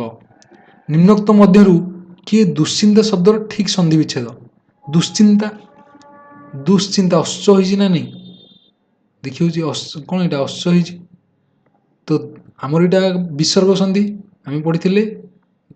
କ'ଣ ବିସର୍ଗ ସହିତ ଚ ଛ ମିଶିଲେ, ଚ କିମ୍ବା ଛ ମିଶିଲେ ଅଶ୍ଚ ହବ, ତ ଏଠି ଦୁଶ୍ଚିନ୍ତା ଦୁହୁ ଯୁକ୍ତ ଚିନ୍ତା ହେଇଯିବ, ତ ଦୁଶ୍ଚିନ୍ତା ଇଏ ହବନି, ଦୁଚିନ୍ତା ହବନି, ଦୁଶ୍ଚିନ୍ତା ହବନି, ଦୁହୁ ଚିନ୍ତା, ଏଇଟା ସ ବିସର୍ଗଟା ସ ଆକାରରେ କାମ କରିବ, ସ ଯୁକ୍ତ ଛ ଅଶ୍ଚ ହେଇଯିବ, ଦୁଶ୍ଚିନ୍ତା ହେଇଯିବ, ସ ଛ ଅଶ୍ଚ ଏଠି ଦୁଶ୍ଚିନ୍ତା, ଖ ହେଲା ଆନ୍ସର। ନିମ୍ନୋକ୍ତ ମଧ୍ୟରୁ କିଏ ଅନ୍ୟଠାରୁ ଭିନ୍ନ, ଅନ୍ୟଠାରୁ ଭିନ୍ନ କିଏ ଦେଖିବା, ଅସ୍ତାଚଳ, ଅସ୍ତଯୁକ୍ତ ଅଚଳ, ଅସ୍ତାଚଳ, ଯେତେବେଳେ ସୂର୍ଯ୍ୟ ଅସ୍ତ ଅସ୍ତଗାମୀ ଅସ୍ତାଚଳ କହୁଛେ ଆମେ ତାକୁ। ନୀଳାଚଳ, ନୀଳଯୁକ୍ତ ଅଚଳ, ହିମାଚଳ ହିମଯୁକ୍ତ ଅଚଳ, ସୀମାଚଳ ସୀମଯୁକ୍ତ ଅଚଳ ସେମିତି ହେଇପାରିବନି। ତ ଏ ଘଟା ଭିନ୍ନ। କେତେଟା କ୍ୱେଶ୍ଚିନ୍ ଦେଖିବା। ମହୀଶ୍ୱର, ମହୀ ଦୀର୍ଘ ଇ ଆସୁଛି, ତ ମହୀ କ'ଣ ହେଇଛି? ମହୀ ଈଶ୍ୱର, ମହା ଈଶ୍ୱର ହେଇପାରିବନି। କାହିଁକି? ଆ ଆସୁଛି, ଆ ଇ ଏ ହେଇଯିବ। ତ ଏ ସୋ ଅଛି, ଏଇଟା ହେଇପାରିବନି। ଅ ଇ ଅଛି, ଅ ଇ ଏ ହେଇଯିବ। ଏଠି ଦୀର୍ଘ ଇ ଦୀର୍ଘ ଇ ଦୀର୍ଘ ଇ ଦୀର୍ଘ ଇ ମିଶିଲେ ଦୀର୍ଘ ଇ ହବ। ତ ମହୀଯୁକ୍ତ ଈଶ୍ୱର, ମହୀଶ୍ୱର ଗ। ମହର୍ଷି, ମହାଯୁକ୍ତ ଋଷି, ମହର୍ଷି, ମହାଯୁକ୍ତ ଋଷି, ମହର ଯୁକ୍ତ ଋଷି, ଏଇଟା ହବନି, ଏଇଟା ହବନି। ତ ଆ ଯୁକ୍ତ ରୁ ମିଶିଲେ ରେଫରେ ପରିଣତ ହୁଏ। କୋଉଥିରେ ପରିଣତ ହୁଏ? ରେଫରେ। ତ ଏଇଟା ରୁଟା ପରବର୍ଣ୍ଣରେ ଲାଗିବ ନା, ରେଫରେ ପରିଣତ ହେଇକି ଅର୍ଷ ହେଇଛି, ସେଥିପାଇଁ ମହର୍ଷି। ଜାଣି ହେଲା ନା? ମହାଯୁକ୍ତ ଋଷି। ଗାୟକ, ଗାୟକଟା ସନ୍ଧି ବିଚ୍ଛେଦ କଲେ କ'ଣ? ଏଠି ଦେଖ ଗାୟ, ଆୟ ଗୋଟେ ଆସୁଛି ନା ନାଇଁ? ଆମେ ପଢିଥିଲେ ଅୟ ଆୟ, ଅୟ ଆୟ, ଏ ଅ ମିଶିଲେ ଅୟ, ଐ ଅ ମିଶିଲେ ଐ ଅ ମିଶିଲେ ଆୟ। ଜାଣିଛ ନା ନାଇଁ? ଗ ଏକ, ଏଇଟା ହବନି। ଗଇ ଏକ, ଏଠି ଐ ଆସିଲା ନା ନାଇଁ? ଐ ଅ ମିଶିଲେ ଆୟ, ତ ଗାୟକ ଖ ହେଇଗଲା ଆନ୍ସର। ଗାୟ ଏଇଟା ଭୁଲ ହବନି। ଜାଣିହେଲା ଏଇ ସବୁ ଭୁଲ, ତ ଖ ହେଲା ଆନ୍ସର, ଗଇ ଯୁକ୍ତ କ। ସେମିତି ତଦ୍ଧିତ, ତଦ୍ଧିତ ସନ୍ଧି ବିଚ୍ଛେଦ କଲେ କ'ଣ? ଏଠି ଅବ୍ଦ ଆସୁଛି ନା ନାଇଁ? ଆମେ ପଢିଥିଲେ ତ କିମ୍ବା ଦ ସହିତ ଯେତେବେଳେ ହ ମିଶିବ ସେଟା ହବ କ'ଣ? ଅବ୍ଦରେ ପରିଣତ ହବ। କୋଉଥିରେ? ଅବ୍ଦ। ତ ଏଠି ଦେଖ ହିତ ହ କୋଉଠି ଅଛି? ଏଠି ଧ ଅଛି, ଏଠି ହ ଅଛି, ଏଠି ଅ ଇଏ, ତ ତିନିଟା ଅପସନ କଟିଗଲା। ତ ତତ୍ ଯୁକ୍ତ ହିତ ତଦ୍ଧିତ ହବ ଗ। ଜାଣି ହେଲା ନା ନାଇଁ? ଇଏ କ'ଣ କହିଲ, ପ୍ରାକ୍ଟିସ ହେଲେ ହିଁ ଆସିବ ଏ ଜିନିଷ। ସମାସକୁ ଆଲୋଚନା କରିବା। ସମାସର କୋଶ୍ଚିନ୍ କରିବା ପୂର୍ବରୁ ଆମେ ତାର ବେସିକ୍ ଜିନିଷ ଜାଣିବା ଦରକାର। ସମାସ କ'ଣ? ସମାସ କହିଲେ ଆମେ କ'ଣ ବୁଝେ ନା ଗୋଟେ ଏକ ପଦରେ ପରିଣତ କରାହବ। ମାନେ ଗୋଟେ ଶବ୍ଦ, ଆମେ ଯାହା ଯୋଉ ସମାସ, ସନ୍ଧି, କୃଦନ୍ତ, ତଦ୍ଧିତ ଏଇ ସବୁ ଶବ୍ଦକୁ ପଢ଼ିବା ପାଇଁ, ଶବ୍ଦକୁ ଜାଣିବା ପାଇଁ ଆମେ ପଢୁଛେ ତାକୁ। ତ ସମାସ ଦ୍ୱାରା ଗୋଟେ ଏକ ପଦରେ ପରିଣତ କରାହଉଛି ସେ ଶବ୍ଦକୁ। ପୂର୍ବପଦ ପରପଦ ଥାଏ, ତ ପୂର୍ବପଦ ପରପଦ ମିଶିକି ଏକ ପଦରେ ପରିଣତ ହୁଏ। ତ ଏଠି ଯୋଉ ପୂର୍ବପଦ ଆଉ ପରପଦ ରହୁଛି, ପୂର୍ବ ମାନେ ଆରମ୍ଭରେ ରହିବ, ପରେ ମାନେ ସେକେଣ୍ଡରେ ରହିବ। ବୁଝିହେଲା? ଶେଷରେ ରହିବ ବା ସେକେଣ୍ଡରେ ରହିପାରିବ କହିପାରିବା। ତ ପୂର୍ବପଦଟା ଯୋଉଟା ଆରମ୍ଭରେ, ପରପଦଟା ଯୋଉଟା ଶେଷରେ ରହିବ। ବୁଝିହେଲା? ତ ସମାସଟା ଏକ ପଦରେ ପରିଣତ ହଉଛି। ଏଠି ଦେଖ ଉଦାହରଣ ଗୋଟେ, ସିଂହାସନ, ସିଂହ ଚିହ୍ନିତ ଆସନ, ଏଠି ପୂର୍ବପଦ, ଏଇଟା ଆସନଟା ପରପଦ, ଚିହ୍ନିତଟା ଏଇଟା ମଧ୍ୟମ ପଦ। ବୁଝିହେଲା? ଏଠି ସିଂହାସନଟା ଏକ ପଦ ହେଇଗଲା, ତାକୁ କହନ୍ତି ସମାସ। କ'ଣ କହନ୍ତି ତାକୁ? ସମାସ। ଏଥିରେ ପୂର୍ବପଦଟା ହେଲା ପୂର୍ବପଦ ସିଂହ, ଆସନଟା ହେଲା ପରପଦ, ଚିହ୍ନିତ ହେଲା ମଧ୍ୟମ ପଦ। ତ ଏଇ ଯୋଉ ପୂର୍ବପଦ ପରପଦ, ୟାକୁ ଆଧାର କରିକି ଆମର ସମାସଟା 6 ଭାଗରେ ବିଭକ୍ତ। ଯଦି ପୂର୍ବପଦର ପ୍ରାଧାନ୍ୟ ରହୁଛି, ମାନେ ପୂର୍ବପଦଟା ମେନ୍ ରୋଲ ନେଉଛି ସମାସରେ, ତ ତାକୁ ହେବ ଅବ୍ୟୟ ଭାବ। କ'ଣ କୁହାହବ? ଅବ୍ୟୟ ଭାବ ବା ଦିଗୁ ସମାସ ସେଠି ହେଇପାରିବ। ଦି ପ୍ରକାର ସମାସ ଯିବ, ଅବ୍ୟୟ ଭାବ ବା ଦିଗୁ। ଜାଣି ହେଲା? ଯଦି ପରପଦର ପ୍ରାଧାନ୍ୟ ରହୁଛି, ସେଠି ମଧ୍ୟ ଦିଟା ସମାସ ବାହାରୁଛି ପରପଦର ପ୍ରାଧାନ୍ୟ ଅନୁସାରେ, ଗୋଟେ ତତ୍ପୁରୁଷ ଆଉ ଗୋଟେ କର୍ମଧାରୟ। ପଢିବା ଆଗକୁ ଜିନିଷ, କିନ୍ତୁ ଜାଣିଯିବା ଦରକାର। ଯଦି ପୂର୍ବପଦ ଆଉ ପରପଦ ଉଭୟ ପଦର ପ୍ରାଧାନ୍ୟ ରହୁଛି ମିଶିକି, ସେଟା ହଉଛି ଦ୍ୱନ୍ଦ୍ୱ। ଯଦି ଦିଟାକିର ପ୍ରାଧାନ୍ୟ ରହୁନି, ସେଟା ହେଲା ବହୁବ୍ରୀ। ବୁଝିହେଲା? ଆଙ୍କ ବିଷୟରେ ସାମାନ୍ୟ କିଛି ଜାଣିବା। ଅବ୍ୟୟଭାବୀ ସମାସ କହିଲେ କ'ଣ? ଯୋଉଠି ଅବ୍ୟୟ ପଦ ରହିବ, କ'ଣ ରହିବ? ପ୍ରତିକୂଳ, ପ୍ରତି ଗୋଟେ ଅବ୍ୟୟ ରହିଲା। ବୁଝିହେଉଛି ନା ନାଇଁ? ଜାଣି ହେଉଛି? ଦିଗୁ, ଦିଗୁ ମାନେ ସଂଖ୍ୟା କିଛି ରହୁଥିବ, ଏଇଟା ଏମିତି ଭାବ ଦ୍ୱିଗୁଣିତ ହେଇଯାଉଛି, ତ ସଂଖ୍ୟା ଆସିଲା। ଯଦି ସଂଖ୍ୟା ରହୁଛି ତ୍ରିଫଳା, ତ ସେଇଟା ଦ୍ୱିଗୁଣିତ, ସେଇଟା ଦିଗୁ ସମାସର ଉଦାହରଣ। ଦ୍ୱନ୍ଦ୍ୱ କହିଲେ କ'ଣ? ଦ୍ୱନ୍ଦ୍ୱ ସମାସ କହିଲେ ମାନେ ଆମକୁ ଦ୍ୱନ୍ଦ୍ୱ କ୍ରିଏଟ କରିବ ମନରେ, ଯେ କୋଉ ପଦର ପ୍ରାଧାନ୍ୟ ରହୁଛି, କିନ୍ତୁ ଦିଟାକିର ପ୍ରାଧାନ୍ୟ ରହିବ। ଯେମିତି ରାମ ଓ ଲକ୍ଷ୍ମଣ, ଏଠି କାହାକୁ କୁହାହଉଛି ଯେ କାହାକୁ ପ୍ରାଧାନ୍ୟ ରହୁଛି, ସେମିତି ଆମେ ଜାଣିପାରୁନି। ବୁଝିହେଲା? ଦି ଜଣଙ୍କର ରହୁଛି ପ୍ରାଧାନ୍ୟ, ରାମ ଓ ଲକ୍ଷ୍ମଣ। ବହୁବ୍ରୀଟା କ'ଣ ନା କାହାର ପ୍ରାଧାନ୍ୟ ରହିବନି କି, ସେ ଅଲଗା ଅର୍ଥ। ଦଶାନନ ମାନେ ଦଶଟା ମୁଣ୍ଡ ଯାହାର, ଦଶାନନ, କିନ୍ତୁ ଦଶ ଆଉ ମୁଣ୍ଡ ଇଏ ଦିଟାକିର ପ୍ରାଧାନ୍ୟ ରହିଲେ ନାଇଁ, ତାର ଅର୍ଥ ହେଲା ରାବଣ। ଦଶାନନ କହିଲେ ରାବଣକୁ ବୁଝାଏ। ଅନ୍ୟ ଅର୍ଥ, ବହୁବ୍ରୀ କହିଲେ ବହୁତ ଅଲଗା। ଜାଣି ହେଲା? तत्पुरुष माने विभक्ति युक्त होइथिव समास तत्पुरुष समास कहले विभक्ति आसियो सेठी विभक्ति लोप होइकी से समासटे क्रिएट हो तत्पुरुष कर्मधारय विशेष्य विशेषण सेठी मिसिकी हो कर्मधारय देखिबा को डिटेल्स आलोचना करिया समास कहले आमे जानु जे विग्रह वाक्यटा कोन एठी सिंह चिंता आसन विग्रह वाक्य समास को जानिया में जो वाक्यटा गढ़ा जे ताकू कहे जे विग्रह वाक्य समस्यमान पद पूर्व पद पर पद को कहे जे समस्यमान पद एठी सिंह गोटे आसन गोटे हेला समस्यमान पद जानि हेला नेक्स्ट देखिबा प्रत्येक पदर अर्थर प्राधान्य थई एकाधिक विशेष्य पदर मिलन रे जेउ समास होई कोन कहला प्रत्येक पदर अर्थर प्राधान्य रहिला ताकू की समास कुआ जियो आमे कहले प्रत्येक पदर प्राधान्य रहिले द्वंद्व क्रिएट करियो मन रे डाउट क्रिएट करियो तो द्वंद्व समास होसी तो द्वंद्व अछि ख रे ऑप्शन ख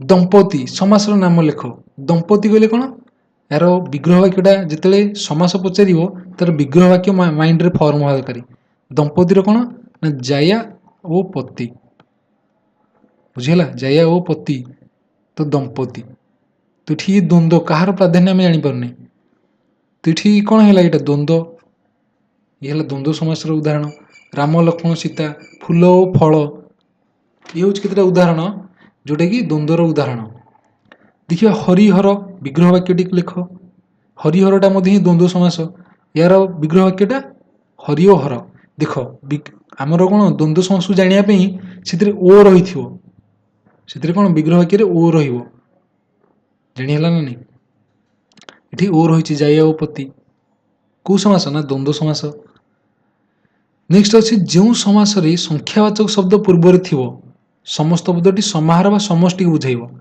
ताकू कौ समास कहब जिते संख्या रहिबो पूर्व रे ताकू आमे कहबा कोन दिगु कोन कहबा दिगु समास पढ़ी थले ना द्वंद्व नुह कर्मधारय नुह अव्ययभावी नुह सेटा हो दिगु समास चौपदी लिखा है कौन ये चौपदी चारि से चौ अर्थ चारि बुझीगला तो चौपदीटा कौ समास हम ना दिगु हम द्वंद्व नुह अव्यय नुह बहुब्री नुह दिगु नेक्स्ट देखिए धर्मार्थ काम मुख्य या जदि भंगा हम सीटा हम धर्म अर्थ काम ओ मुख्य एमती चार्टा बाहर ओ मुख्य जो रहीगला धर्म अर्थ काम ओ मुख्य ये क्यों समासर अंतर्भुक्त ये चार्टा भर क्या प्राधान्य रोनी बुझेगा ना चारिटा एक प्राधान्य रोचे किंतु कौन सी गोटाकर प्राधान्य रोनी ना तुमको कौन ये द्वंद्व क्रिएट कला जे कहार प्राधान्य आम जापारे तो ये द्वंद्व समासर उदाहरण हो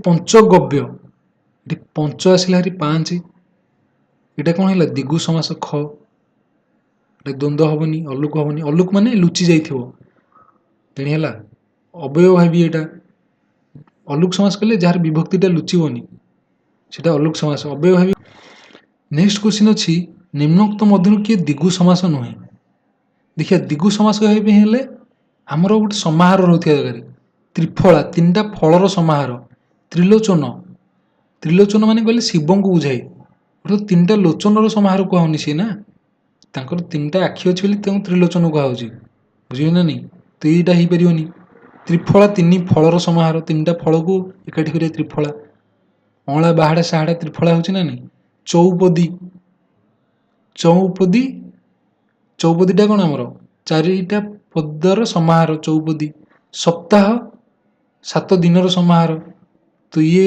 तीन टा कि दिगु समास कौटा नुहे तो कटा नुहे आंसर पद्मनाभि जार यह समस्त पदटी कौन पद्मनाभि जार पद्मनाभ ये कौन ना पद्मनाभ आंसर पद्मनाभ कहले विष्णु ये गोटे बहुब्रीही समास यहाँ कौ समास बहुब्रीही देख बहुब्रीही कहीं कहला बहुब्रीही कहीं कहला पद्मनाभ कहले विष्णु को बुझाऊँगी कि जो पद्म आउ नाभि इठी दीटाक किसी आसुनी ना कौन सी कहार अर्थर प्राधान्य रोनी बुझे ना नहीं आंक भर पूर्व पद कि परपदर प्राधान्य रोनी अलग अर्थ कौन ना विष्णु तो सी हूँ कौन ना बहुब्रीही समास बहुत अलग जिनस आमको अलग अर्थ दब तो ख है आंसर नेक्स्ट अच्छी समान उदर जन्म जार समान उदर समान अर्थ ये कौन आमर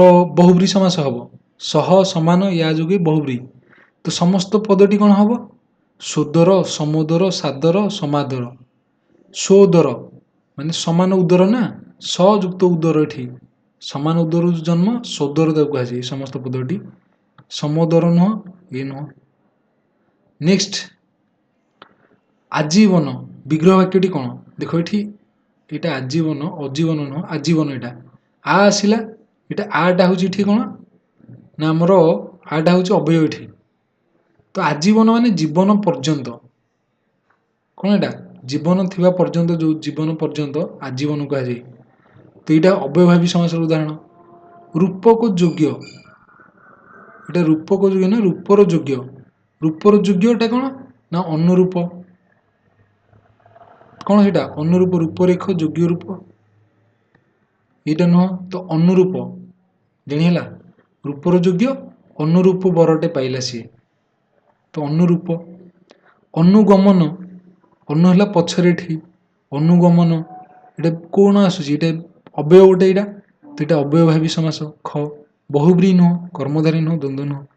यथाशक्ति यथा आसला यथाटा हूँ अव्यय सदा देख जो क्वेश्चन आसो आमर मेन फोकस रहा ना शब्द उपर शब्द को देखले आम उत्तर कर यथाशक्तिटा यथायुक्त कौन यथाशक्ति शक्ति को अतिक्रम न करिया यथाशक्ति सीटा हूँ यथाशक्ति यथा अटे शक्ति यहाँ भूल शक्ति अनुजाई जमीती शक्ति सेमती नुह शक्ति को अतिक्रम न करी तो सीटा हूँ अतिशय घंच समस्त पदटी लेख अतिशय घंचर समस्त पदटी कौन हम अतिशयटा लगे नि घंच निघंच हम ये गोटे अच्छे निघंच लिभी निघंच आंसर घ यहाँ कौन बहुब्री सॉरी बहुब्री कह अव्ययभावी समास उदाहरण।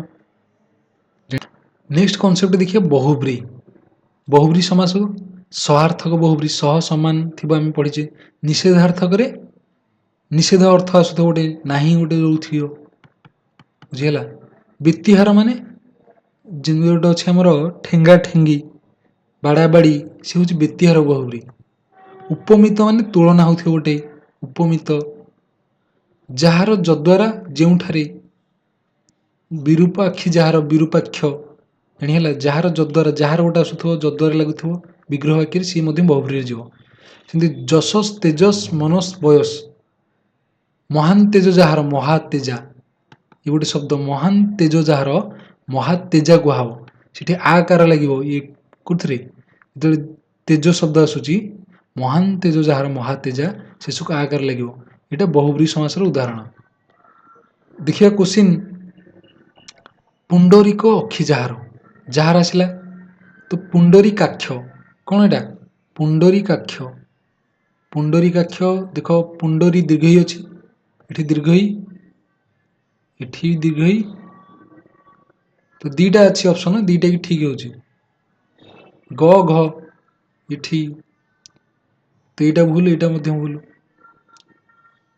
नेक्स्ट देखिए अल्प वयस्क व्यासवाक्यटी कौन हम अल्प वयस्क आम पढ़ते अल्प बय जार तार ये वयस्क बय बय अर्थटा बयस को दर्शाऊँ अल्प अटे वयस्क यहाँ नुह तो अल्प वयस्क माने अल्प बय जार जान अल्प बयस जार नुह तो शुद्धटा हूँ कौन अल्प बय जार घ आंसर जोठारे नास्तिवाचक शब्द पूर्वपद हुई बहुब्री समास हुए ताकू की समास कहुए नास्तिवाचक शब्दटा पूर्वपद हम तो निषेधार्थक हो निषेधार्थक बहुब्री कहला आंसर नाही पत्नी जार नाही आसूची ये निषेधार्थक पत्नी जार से कह विपत्निक कौन कह विपत्निक पत्नी दीर्घईकार तो विपत्निक सपत्निक नुह यहाँ नुह विपत्निक ख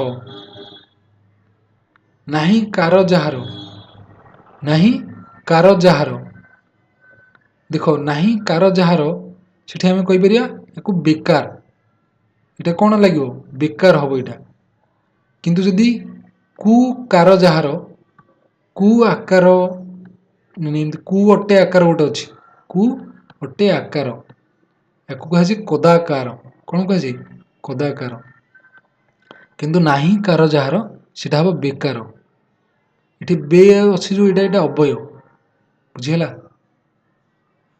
ନେକ୍ସଟ ଦେଖିବା ବିରୂପାକ୍ଷଟା କେଉଁ ସମାସର ଅନ୍ତର୍ଭୁକ୍ତ?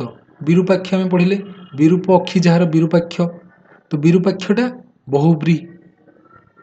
ସତୀର୍ଥ ସମାନ ତୀର୍ଥ ଯେଉଁଠାରେ, ସତୀର୍ଥ ଯେଉଁଠାରେ ଯାହାର ସେ ହେଉଛି କ'ଣ ସବୁ ବହୁବ୍ରୀ। ଏଇଟା ସହାର୍ଥକ ବହୁବ୍ରୀ ହେଇଯିବ। ଜାଣି ହେଲା ନା ନାଇଁ? ମରାମରି ଏଠି ସହାର୍ଥକ ହେବନି, ଏଇଟା ସମାନାଧିକରଣ। କ'ଣ ଏଇଟା? ସମାନାଧିକରଣ, ମାନେ ସମାନ ଜାଗା ଦର୍ଶେଇବ। ସତୀର୍ଥ ସମାନ ତୀର୍ଥ ଯେଉଁଠାରେ। ବୁଝିହେଲା? ତ ଏଠି ସମାନ ଜାଣିହେଲା। ଏଇଟା ଖ ହବ ଆନ୍ସର। ମରାମରି ଏହା କେଉଁ ବହୁବ୍ରୀ? ମରାମରିଟା ପରସ୍ପରକୁ ମାରିବା କାର୍ଯ୍ୟ ହୁଏ ଯେଉଁଠାରେ, ତାକୁ କୁହାଯାଏ ମରାମରି। ଏଇଟା ବେତିହାର। ଆଉ କ'ଣ କୁହନ୍ତି? ବେତିହାର ବହୁବ୍ରୀ। କାହିଁକି ନା ବେତିହାର କହିଲେ ବାରମ୍ବାରତା ରହୁଛି ଗୋଟେ। ମରାମରି ଏକା ଭଳି ଶୁଭାଯାଉଛି ନା ନାହିଁ? ନେକ୍ସଟ ଅଛି ଯେଉଁ ସମାସ ପୂର୍ବ ପଦଟି ଅବୟ ପଦ ହୁଏ ତାକୁ କେଉଁ ସମାସ କୁହାଯିବ? ପୂର୍ବ ପଦଟା ଯଦି ଅବୟ ହେଲା ତାକୁ କହିବା ଅବୟ ଭାବୀ। କ'ଣ? ଅବୟୀ ଭାବ। ନଞ୍ଚ ନୁହଁ, ଦ୍ୱନ୍ଦ୍ୱ ନୁହଁ, ଦିଗୁ ନୁହଁ, ଅବୟୀ ଭାବ। ଆଜୀବନ ଏହା କେଉଁ ସମାସର ଉଦାହରଣ? ଆଜୀବନ ମାନେ ଜୀବନ ଥିବା ପର୍ଯ୍ୟନ୍ତ। କ'ଣ? ଜୀବନ ଥିବା ପର୍ଯ୍ୟନ୍ତ ଆଜୀବନ। ତ ଏଇଟା ହେଇଯିବ କ'ଣ? ଆ ରହୁଛି ନା ଅବୟ, ତ ଅବୟ ଭାବୀ। ଘ। ନେକ୍ସଟ ତତ୍ପୁରୁଷ ସମାସ ମଧ୍ୟ ଟିକେ ଦେଖିଦେବା। ତତ୍ପୁରୁଷ ସମାସ ତିନି ପ୍ରକାର। ଗୋଟେ ବିଭକ୍ତି ଅନୁସାରେ ତିନିଟା ସେକ୍ସନ କରିଦେଇଛି। ବିଭକ୍ତି ଅନୁସାରେ ଆମେ ଦେଖିବା, ଗୋଟେ ନଞ୍ଚ ତତ୍ପୁରୁଷ ଆଉ ଗୋଟେ ଉପପଦ ତତ୍ପୁରୁଷ। ଦେଖ ବିଭକ୍ତି ଅନୁସାରେ କ'ଣ ନା ଯେଉଁ ଆମର ବିଶେଷ୍ୟ କିମ୍ବା ବିଶେଷଣ, ବିଶେଷଣ ୟାଙ୍କ ସହିତ ବିଭକ୍ତି ଲାଗିବ, ପ୍ଲସ୍ ଯେତେବେଳେ ବିଶେଷ୍ୟ ବିଶେଷଣ, ଏଠି ପୂର୍ବପଦ ପରପଦ ୟାଙ୍କ ସହିତ ଗୋଟେ ବିଭକ୍ତି କ'ଣ ବିଭକ୍ତି ଯୋଗ ହେଉଥିବ। ବୁଝିହେଲା ନା ନାହିଁ? ଯେତେବେଳେ ଏଇ ଗୋଟିକ ଏମିତି ରହିବ ଫର୍ମଟା, ସେଠି କ'ଣ ହେବ ନା ପୂର୍ବପଦର ସହିତ ଯେଉଁ ବିଭକ୍ତି ଲାଗିଥିବ ସେଇଟା ଲୋପ ପାଇଯିବ, ତ ପରପଦର ପ୍ରାଧାନ୍ୟ ରହିବ। ରୁଲଟା କ'ଣ ନା ପୂର୍ବପଦରେ ଏଠି ଯେଉଁ ବିଭକ୍ତି ଥିବ ସେଇଟା ଲୋପ ପାଇଯିବ, ପରପଦର ପ୍ରାଧାନ୍ୟ ରହିବ। ଏତିକି। ନଞ୍ଚ ତତ୍ପୁରୁଷରେ କ'ଣ ନା ନ ଗୋଟେ ଆସିବ, ନ ଲାଗୁଥିବ, ନ ଆବିଳ ଅନାବିଳ। ଜାଣିହେଲା? ଏ ଅନା ଅ ଏମିତି ରହିବ, ତ ନ ଆବିଳ କହିଲେ ଅନାବିଳ। ଏ ନଞ୍ଚ ତତ୍ପୁରୁଷ। ଉପପଦ ନଞ୍ଚ କହିଲେ ମାନେ ନାହିଁର ଅର୍ଥ ଗୋଟେ ଆସୁଥିବ। ଉପପଦ ତତ୍ପୁରୁଷ କହିଲେ କ'ଣ? ଉପପଦ, ପଦ ପୁଣି ଉପ କହୁଛି। ଦେଖ ଉପପଦ ତତ୍ପୁରୁଷରେ କ'ଣ ନା ଆମର ଶବ୍ଦ ସହିତ ବିଶେଷ ସହିତ ଆଉ ଗୋଟେ ଅଲଗା ରହିଥିବ କିଛି ଆଡ଼ ହେଇକି। ଏଠି ମଧୁପ ମାନେ କ୍ରିୟା ସହିତ, ଆମର କ୍ରିୟା ସହିତ ଯଦି ଗୋଟେ ଏକ୍ସଟ୍ରା କିଛି ରହିଲା ତାକୁ ହବ କ'ଣ ଆମର ଉପପଦ। ମଧୁପାନ କରେ ଯେ, ମଧୁପାନ ପାନ ପୂର୍ବରୁ ଗୋଟେ ଆସିଲା ଏକ୍ସଟ୍ରା ପଦ ମଧୁ, ତ ମଧୁପାନଟା ମଧୁପ ହେଇଗଲା, ସେଥିପାଇଁ ତାକୁ କୁହାଯାଏ ଉପପଦ। କୋଶ୍ଚିନ୍ ଦେଖିବା। ହଁ ଦେଖ ଏଠି ବିଭକ୍ତି କି ଜାଣିବା କେମିତି? କର୍ତ୍ତା ବିଭକ୍ତିର ଚିହ୍ନଟା କ'ଣ? ପ୍ରଥମା ବିଭକ୍ତି ସେଇଟା ଟି ଟାଏ ଟେ, ଆମେ ମନେ ରଖିଛେ ଟି ଟିଏ ମାନେ। ଜାଣିହେଲା? ସେ ଦ୍ୱିତୀୟ କୁ କୁ ମାନଙ୍କୁ, ତୃତୀୟ ରେ ଠାରେ ମାନଙ୍କ ଠାରେ, ରେ ଦ୍ୱାରା ଏମିତି ବି ହେଇପାରିବ, ରେ ଦ୍ୱାରା ମାନଙ୍କ ଦ୍ୱାରା। ଚତୁର୍ଥୀ ପାଇଁ ନିମିତ୍ତ ସକାଶ। ବୁଝିହେଲା? ଇଏ ବି ହେଇପାରିବ, କିନ୍ତୁ ଆମେ ମେନ୍ ହେଉଛି ପାଇଁ ନିମିତ୍ତ ସକାଶ ମାନଙ୍କ ପାଇଁ। ସେମିତି ପଞ୍ଚମୀ ରୁ ଠାରୁ ମାନଙ୍କ ଠାରୁ, ଷଷ୍ଠୀର ରଙ୍କର ମାନଙ୍କର। ବୁଝିହେଲା? ସପ୍ତମୀ ରେ ଠାରେ ମାନଙ୍କ ଠାରେ। ଇଏ ହେଲା ବିଭକ୍ତିର ଚିହ୍ନ। ୟାର ଯଦି ସ୍କ୍ରିନଶଟ ରଖିଦେବ, ବିଭକ୍ତି ମନେ ରଖିଲେ ୟା ଉପରେ ମଧ୍ୟ କୋଶ୍ଚିନ୍ ଆସୁଛି। ଏଠି ଅଛି ଧନପ୍ରାପ୍ତ ସମାସର ନାମ ଲେଖ। ଧନପ୍ରାପ୍ତ ବିଗ୍ରହ ବାକ୍ୟ କଲେ କ'ଣ ହେବ ନା ଧନକୁ ପ୍ରାପ୍ତ। ଧନକୁ କୁ ଆସିଲା କୁ କୁ ମାନଙ୍କୁ ଦ୍ୱିତୀୟା, ଧନକୁ ପ୍ରାପ୍ତ। ଦେଖ ଆମେ ସମାସଟା ଚିହ୍ନୁଛେ କେମିତି ନା ଏଇ ଯେଉଁ ବିଗ୍ରହ ବାକ୍ୟ କଲେ ଧନକୁ ଦ୍ୱିତୀୟା, ଏଇଟା ତ ଦ୍ୱିତୀୟ ତତ୍ପୁରୁଷ ଏଇଟା। ଖ ଶୋକ କୂଳ, ଶୋକରେ ଆକୁଳ, ସେଇଟା ହେଉଛି ଶୋକ ଆକୁଳ।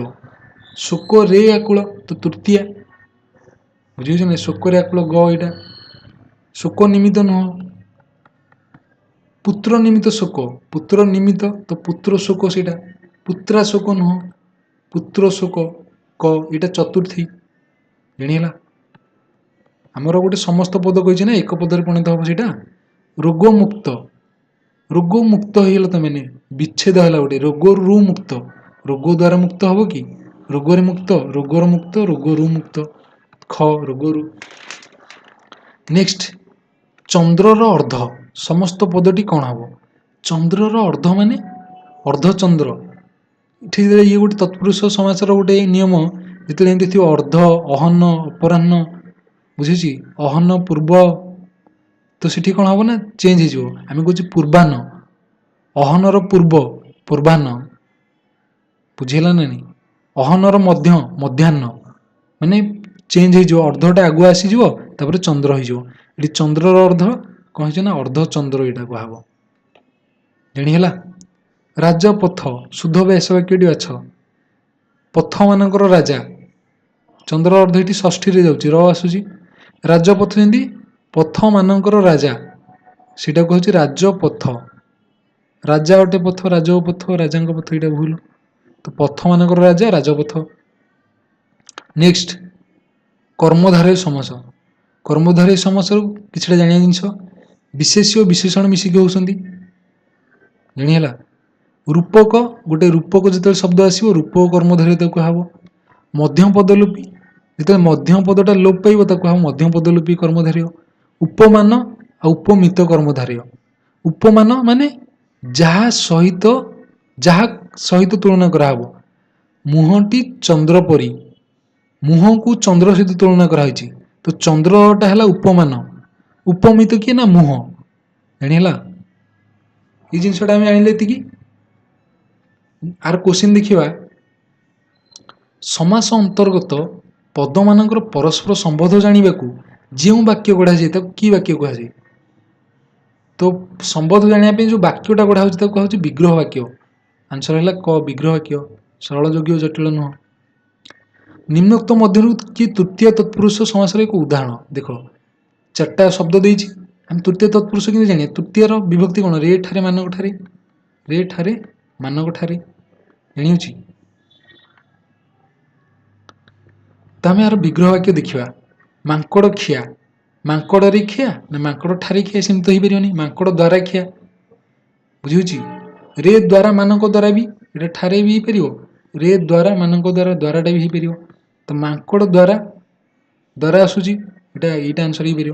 सिंहासन सिंह रे आसन सिंह द्वारा आसन सेमती किसी हो पारे तो ये ख हेनी घर रे मुहा घर द्वारा मुहा यहाँ भी हेनी। पुत्र द्वारा सुख पुत्र रे सुख जानीला ना नहीं ये है मांकड़ खिया एमती हिट एंड ट्रायल करवा मांकड़ द्वारा खिया मांकड़ खिया यहाँ तृतीय तत्पुरुष। जो समास समस्त पदर विभक्ति चिन्ह लुप्त हुए ना ताकू कि समास कहुए आम कहते विभक्ति जब लोप नहला कहुए अलुक लुक माने अलुक माने लुचिब ना लुक माने लुचिजा अलुक माने लुचिबनी तो ख है आंसर।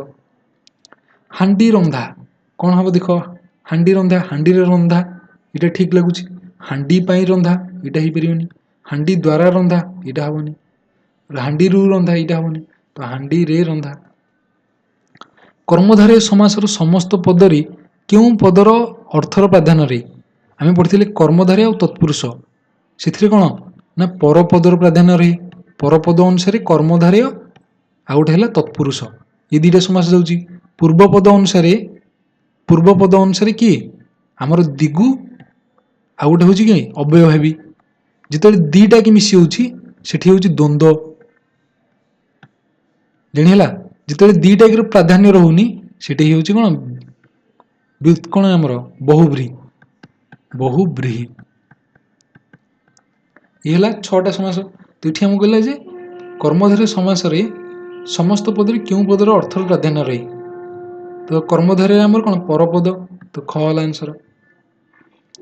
नेक्स्ट जिनस काठ पोल विग्रह वाक्य कौन हम काठ पोल हो पारे तो काठरे तैयारी पोल यहाँ काठरे पोल यहाँ हेनी काठरे तैयारी पोल तो घ जानीला काठरे तैयारी पोल काठ पोल। ଘୃତ ମିଶ୍ରିତ ଅର୍ଣ୍ଣ ସମସ୍ତ ପଦଟି କ'ଣ ହବ?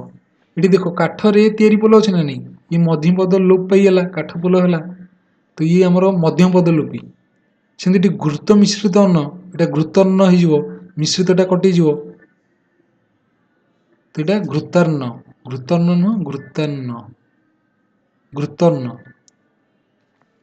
ତ ଘୃତ ମିଶ୍ରିତ ଅର୍ଣ୍ଣ ସମସ୍ତ ପଦଟି କ'ଣ ହବ ନା ଘୃତର୍ଣ୍ଣ, ଗ।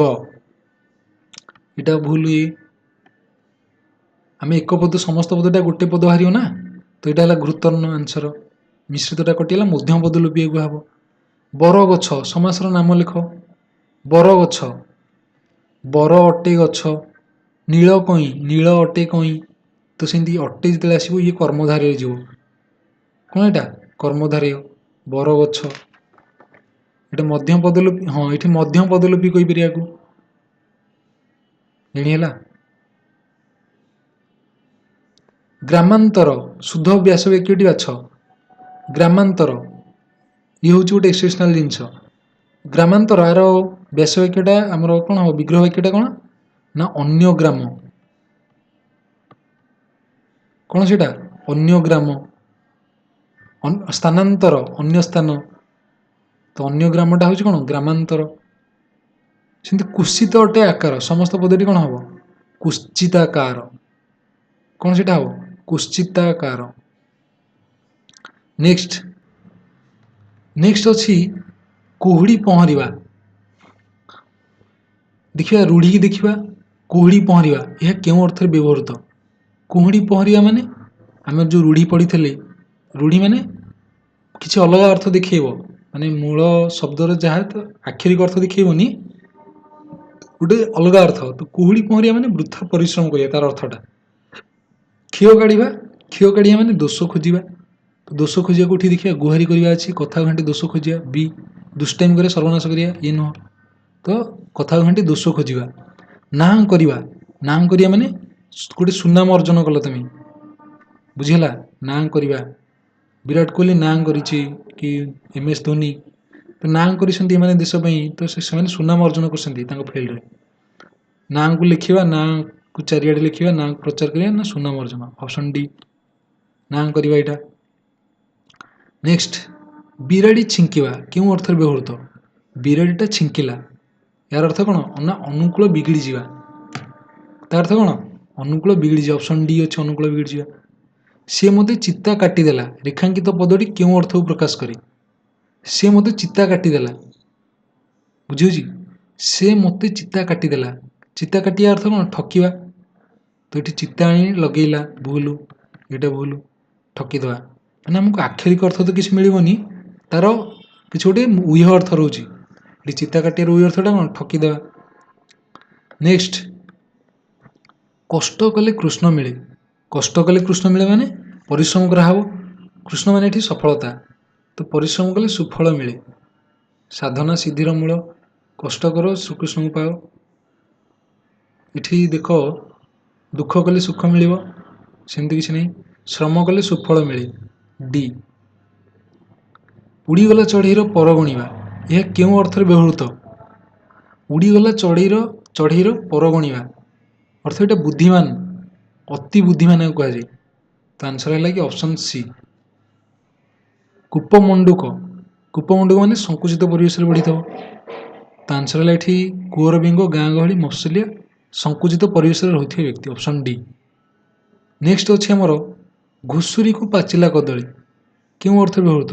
ଘୁଷୁରୀକୁ ପାଚିଲା କଦଳୀ ମାନେ ଘୁଷୁରୀ ଖାଇବନି ତ ପାଚିଲା କଦଳୀ, ମାନେ ଅନାଧିକାର ଚର୍ଚ୍ଚା ଗୋଟେ ତାକୁ, ଅଯୋଗ୍ୟ ବ୍ୟକ୍ତି ପାଇଁ ଉନ୍ନତ ପରିଚର୍ଯ୍ୟା, ଏଇଟା ହେଇପାରିବ, ଅପସନ୍ ଏ। ଏଇଟା ନୁହଁ, ଘୁଷୁରୀକୁ କଦଳୀ ଦେବା ଭଲ ଲାଗେ ତାକୁ, ସେମିତି କିଛି ନାହିଁ। ତ ଅଯୋଗ୍ୟ ବ୍ୟକ୍ତି ପାଇଁ ଉନ୍ନତ ପରିଚର୍ଯ୍ୟା, ତାକୁ କୁହାଯାଏ ଘୁଷୁରୀକୁ ପାଚିଲା କଦଳୀ। ସେମିତି ଅଛି ପେଟ ପୋଷ ନାହିଁ ଦୋଷ, ଏହା କେଉଁ ପରିସ୍ଥିତିରେ କୁହାଯାଏ? ପେଟ ପୋଷ ନାହିଁ ଦୋଷ ଅର୍ଥ ବଞ୍ଚିବା ପାଇଁ କୌଣସି ବୃତ୍ତି କରାଯାଇପାରେ। ପେଟ ପୋଷିବା ଦୋଷାବହ ନୁହେଁ, ପେଟ ପୋଷିବା ଦୋଷଠାରୁ ବଡ଼, ଏଇଟା ନୁହଁ। ଚାରିଟା କି ଅପସନ୍ ଭେରିଫାଇ କରିବା ଦରକାର। ତ ବଞ୍ଚିବା ପାଇଁ କୌଣସି ବୃତ୍ତି କରାଯାଇପାରେ, ଅପସନ୍ ଏ। ଯେକୌଣସି ଲୋକ ନିଜ ଅଞ୍ଚଳର ସମ୍ମାନ ନ ପାଇବା, ଯେକୌଣସି ଲୋକ ନିଜ ଅଞ୍ଚଳରେ ସମ୍ମାନ ନ ପାଇବା, ତାର ଏଇ ଅର୍ଥ ପ୍ରକାଶ କରିଥିବା ଲୋକବାଣୀ ବା ରୂଢ଼ିଟା କ'ଣ ନା ଗାଁ କନ୍ୟା ସିଂଘାଣୀ ନାକି? କ'ଣ ସେଇଟା? ଗାଁ କନ୍ୟା ସିଂଘାଣୀ ନାକି? ଏଇଟା ନୁହଁ। ଖଣ୍ଡାଧାରେ ବାଟ ଚାଲିବା ଅର୍ଥ ସତର୍କ ହୋଇ ଚାଲିବା।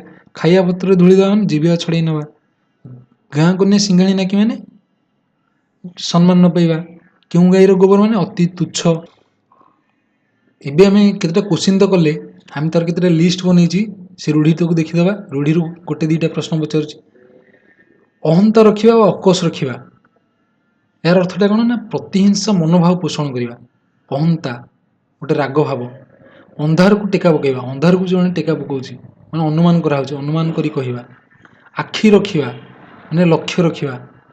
ଆଖି ଦେବା ବା ଦୃଷ୍ଟି ପକାଇବା, ବିଶ୍ୱ ଦୃଷ୍ଟିରେ ଦେଖିବା, ଲୋଭ କରିବା। ଆଖି ଦେବା ବା ଦୃଷ୍ଟି ପକାଇବା, ବିଶ୍ୱ ଦୃଷ୍ଟିରେ ଦେଖିବା, ଲୋଭ କରିବା। ସେମିତି ଆଖି ବୁଲାଇବା, ଆଖି ବୁଲାଉଛି ଜଣେ ମୋଟାମୋଟି ଭାବରେ ଦେଖୁଛି, ଜାଣି ହେଲା? ସେମିତି ଆଖି ବୁଲାଇବାଟା ସେ ଗୋଟାକ।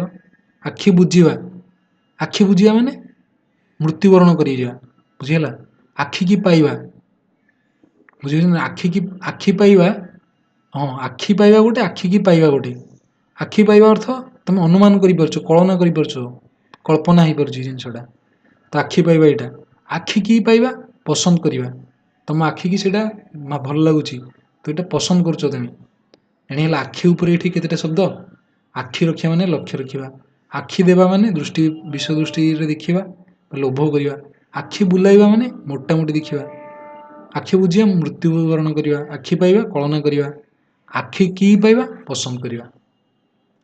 ନେକ୍ସଟ ଅଛି ଉଷୁନା ଧାନ ଗଜା ହେବା। ଉଷୁନା ଧାନ ଗଜା ହେଉଛି ମାନେ ଅସମ୍ଭବ ଗୋଟେ ସମ୍ଭବ ହେବା, ବୁଝିହେଲା? ଉପରେ ପଡ଼ି କହିବା, ନ ପଚାରଣ କହିବା ତା ଅର୍ଥ। କଥା ନ ସରଣ କହିବା ସେଇଟା। କପାଳ ଖୋଲିବା, କପାଳ ଖୋଲିବା ମାନେ ଭଲ ବେଳ ପଡ଼ିବା। କପାଳ ଖୋଲିଗଲା, କପାଳ ଫାଟିଗଲା, ତା ଅର୍ଥ କ'ଣ? ସର୍ବନାଶ ହେଲା। ନେକ୍ସଟ ଅଛି କଳା କାଠ ପଡ଼ିଯିବା। କଳା କାଠ ପଡ଼ିଯିବା ମାନେ ମଳିନ ପଡ଼ିଯିବା। କଟା ଘାରେ ଚୂନ ଦେବା, କଟା ଘାରେ ଚୂନ ଦେବା ମାନେ ଯନ୍ତ୍ରଣା ଉପରେ ଯନ୍ତ୍ରଣା। ସେମିତି ବୋଝ ଉପରେ ନଳିତା ବିଡ଼ା ଗୋଟେ, ବୁଝିଛନ୍ତି? ବିପଦ ଉପରେ ବିପଦ ଜଣଙ୍କ ଉପରେ ପଡ଼ିଯିବ, ସେଇଟା ବୋଝ ଉପରେ ନଳିତା ବିଡ଼ା। କଳାକନା ବୁଲାଇବା, ସର୍ବସ୍ୱ ଲୁଟି ନେବା। କାନରେ ହାତ ଦେବା, କାନରେ ହାତ ଦେବା ମାନେ ଆଶ୍ଚର୍ଯ୍ୟ ହେଲା ଜିନିଷ ଦେଖିକି। କାମରେ ହାତ ଦେବା ମାନେ କାର୍ଯ୍ୟ ଆରମ୍ଭ କଲା, କାମରେ ହାତ ଦେଲା। କାଠ ହୋଇଯିବା, କାତର ହୋଇଯିବା। କୁହୁଡ଼ି ମରିବା, ବୃଥା ପରିଶ୍ରମ। କ୍ଷିଅ କାଢ଼ିବା, କଥା ଭାଣ୍ଡି ଦୋଷ ଖୋଜିବା। ଚଳୁ କରିଦେବା, ସବୁ ଶେଷ କରିଦେବା। ଏମିତି ଗୋଟେ ଅର୍ଥ ରିଡ଼ିଂ ମାରିଦେଲେ ମନେ ପଡ଼ିଯିବ। ଗୋଡ଼ ଟେକି କାଢ଼ି ବସିବା, ତ ପ୍ରସ୍ତୁତ ରହିବା। ଚାଲିଲା ଶଗଡ଼ରେ ହାତ ଦେବା, ଅତି ଦୁଷ୍ଟାମି କରିବା, ଜାଣି ହେଉଛି? ନେକ୍ସଟ ଅଛି ଆମର ସେମିତି ଚିତା କାଟିବା, ଠକିବା। ଛେନାରୁ ଚୋପା ଛଡ଼େଇବା, ଜିରାରୁ ଶିରା କାଢ଼ିବା। ବୃଥା ଦୋଷ, ଏଇଟା କ'ଣ? ବୃଥା ଦୋଷ କାଢ଼ିବା। ଝିଣ୍ଟିଆ ମାରି ବଣି ପୋଷିବା, ଦୁର୍ବଳକୁ ମାରି ସବଳକୁ ସାହାଯ୍ୟ କରିବା। ଠାସକୁ ମାରିବା, ଠାସକୁ ମାରିଲା ମାନେ ଅନୁମାନ କରି କହିବା। ତିଳକୁ ତାଳ କରିବା, ଛୋଟ କଥାକୁ ବଡ଼ କରିଦେବା। ତିନି ପାଞ୍ଜୁରୁ ଯିବା, ତ ଯଶ ହରାଇବା, ବୁଝିଗଲା? ସମ୍ମାନ ଯଶ ଯିଏ ହରାଇଲା ତାକୁ ଆଜି ତିନି ପାଞ୍ଜୁରୁ ଗଲା। ଦାନା ମାରିବା ବା ଦାନାରେ ଧୂଳି ଦେବା, ଜୀବିକାରୁ ଉଚ୍ଛେଦ କରିବା, ବୁଝିହେଲା? ନାଁ ପକାଇବା, ଦୁର୍ନାମ ଆଣିବା। ନାଁ କରିବା, ସୁନାମ ଅର୍ଜନ କରିବା। ନାଁ ରଖିବା, ଯଶ ରଖିବା। ବାଜିରାଉତ ନାଁ ରଖିଗଲା, ତ ଯଶ ରଖିଗଲା, ବୁଝିହେଲା? ନାଁ ରଖିବା, ଯଶ ରଖିବା। ନାଁ କରିବା, ସୁନାମ ଅର୍ଜନ କରିବା। ନାକେ ଦମ କରିବା ମାନେ ଅଥୟ କରିଦେବା। ପିଠିରେ ପଡ଼ିବା, ସାହା ହେବା। ଫସର ପାଟିବା, ବ୍ୟର୍ଥ ହେବା। କପାଳ ଫାଟିବା, ସର୍ବନାଶ ହେବା। ପଡ଼ିଥିଲା ନା ନାହିଁ? ନେକ୍ସଟ ଅଛି ବାଟ କାଟିବା, ନିଜ ସୁବିଧା ଦେଖିବା। ବାଟ କାଟିକି ଚାଲିଲା ଅର୍ଥ ନିଜ ସୁବିଧା ଦେଖିଲା।